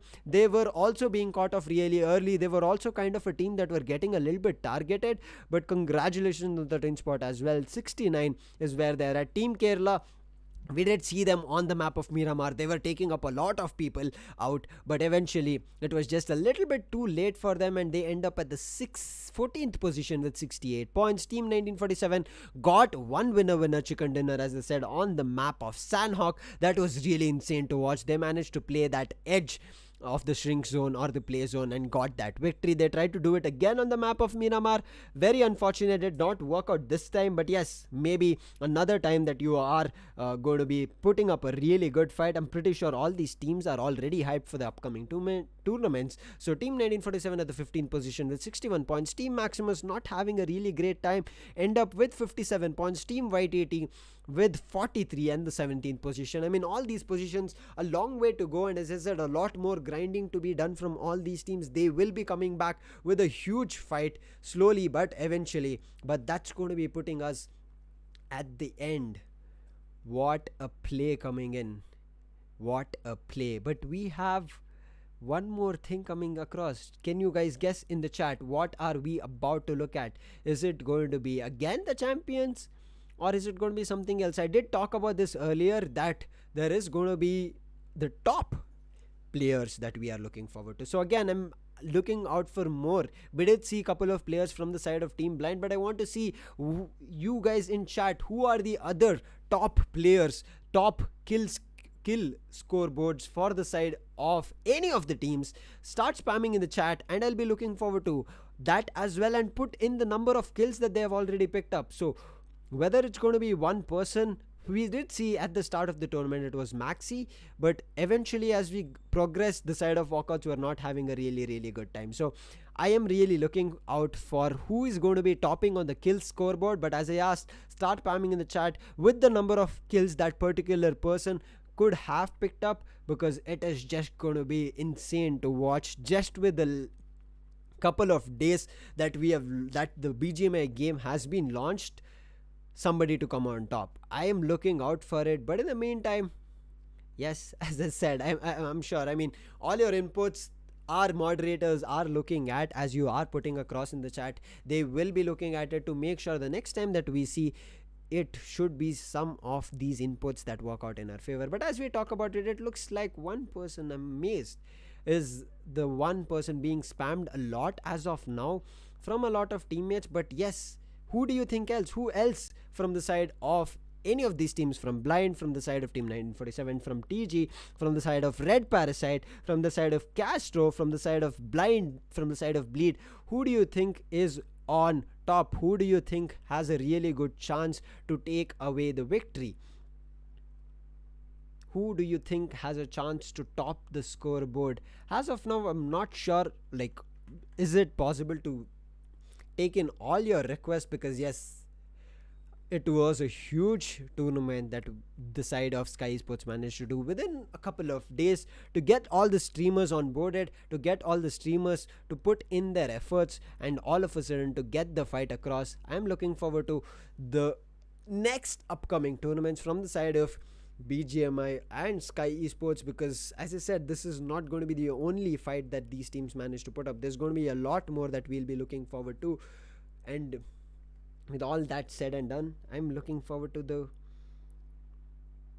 end as well as the top 5.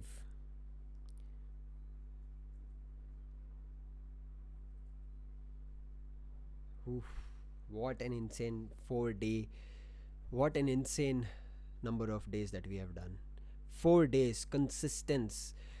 I mean, to pull something off, again, congratulating all the participating streamers, because it's not easy for teammates to pull something within a couple of days, to grab teammates and then go in for a fight. Because as I've said, it's not easy just to master a game within a couple of days, because there's a lot of strategies that you have to look at, a lot of plan A, plan B, that you would have to start thinking before you head into the match itself. If you start with a map of Wrangle, the flight path is not cleared, it is not the same every time, so you need to be sure that you have a couple of drop points already, a couple of loot points for yourself, for your team, that you head into. And if there is a fight that might come across in a specific place, you are ready to take up that fight. It's going to be very crucial that you are looking forward to it. But with all that done, oh my god, what a match. I mean, 3 days of insane changes that we have witnessed. I'm not sure whether these things will be changing across as we head into the tournament. I mean, to be truthful, I think a lot of changes is going to happen as we head across multiple tournaments. It's not going to be really easy for teams to start coming up from here, because kind of a lot of strategies, a lot of gameplays, a lot of firing power have been witnessed from a lot of these teams, right? A lot of teams have already given up their strategies, but as we go across, it's not going to get really easy for them. They would have to take this up, they would have to go down right here, right now. But with that all said and done, we're not sure where we are heading, right? With this, we have a lot of matches, we have a lot of fights to put across, we have a lot of plays that I'm looking forward to. But again, with the 4 days, recalling it, it's been an immense journey and a huge fight that all of these teams have put across just to keep things pace in their favor. But with that all done and dusted, what a fight it was. And eventually I have a confirmation, the kill scoreboard has been updated.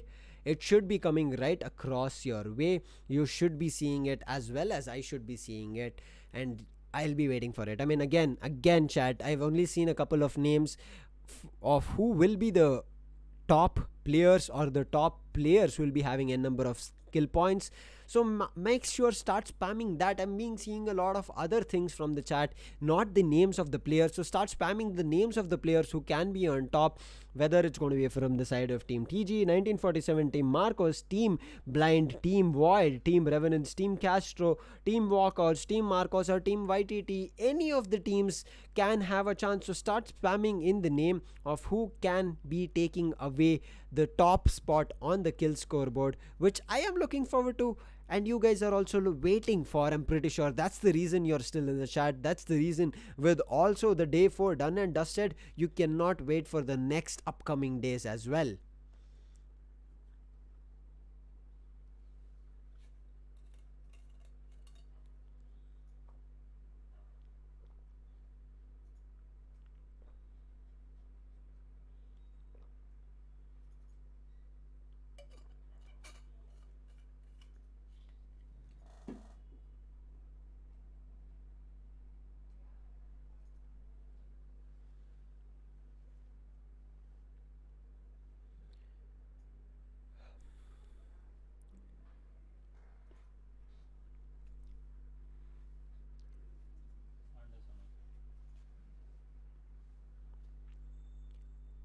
Okay, now I do have a confirmation from the admins of the top players of the BGMI streamers showdown.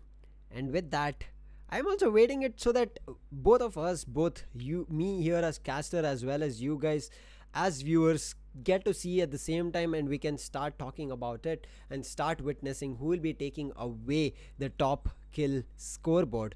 But as of now, I think the wait is going to be happening a little bit more, but in the meantime, it is already okay. I do have a confirmation that is up on the stream. I'll be starting to let you guys know about the top player of the Skyesports streamer showdown. It's going to be starting off with Maxi OP from the side of Team Walkouts, gets 30 kills for his team with 38 finishing points. He was huge for his team. He was doing all the heavy lifting. Not far behind is going to be Vizgod with 30 for his team, and also to take away the champions title for his team. Team Kastro comes in third. Spine up, this man was insane. He did n number of clutches for his team. He survived for the most for the side of Team Kastro, put themselves on the third position on the kill scoreboard with 30 points. Team Bleed with 22 points. Team Bleed, and from there end it's going to be Max who is taking up 22 kills or finishing points. Red Owls, with the n number of fights that they put across, the n number of advances that they made to take up and come out of a lot of skirmishes, that is going to be their fourth position for Red Owls, 420 OP, to be getting 21 kills. And the fifth position is being taken, as I said, from Red Owls 420 with 21 kills. Walkouts at the 6th position. Beard Baba is going to be matching up to Red Owls 420 OP with 21 kill points. And Revenant's top dog, we saw him, he was insane at the end of the last map of Miramar to put us with 21 kills for himself, to take himself to the 7th position. And with that out of the way, what a tournament it was. With that out of the way, as I said, we are at the end of the tournament, and with all of that done and dusted, it is time to say goodbye to all of you viewers. It has been a long journey of 4 days, an intense matchup that we had seen, but we will be back, that I can promise. From the side of Skyesports, we will be back really soon for more such tournaments. So as I said, like, subscribe, as well as head over to our Instagram and follow us for all the upcoming tournaments, so that you can also start participating in them very soon. But until then, this is going to be me, Lucifer, signing out for the Skyesports streamer showdown, and I'll be looking forward to catching you guys very soon. And also, on behalf of my co-caster Dr. Dang, bidding you guys adieu. Thank you. Keep waiting and watching on the other side, and wishing you a very good evening. Take care. Bye bye.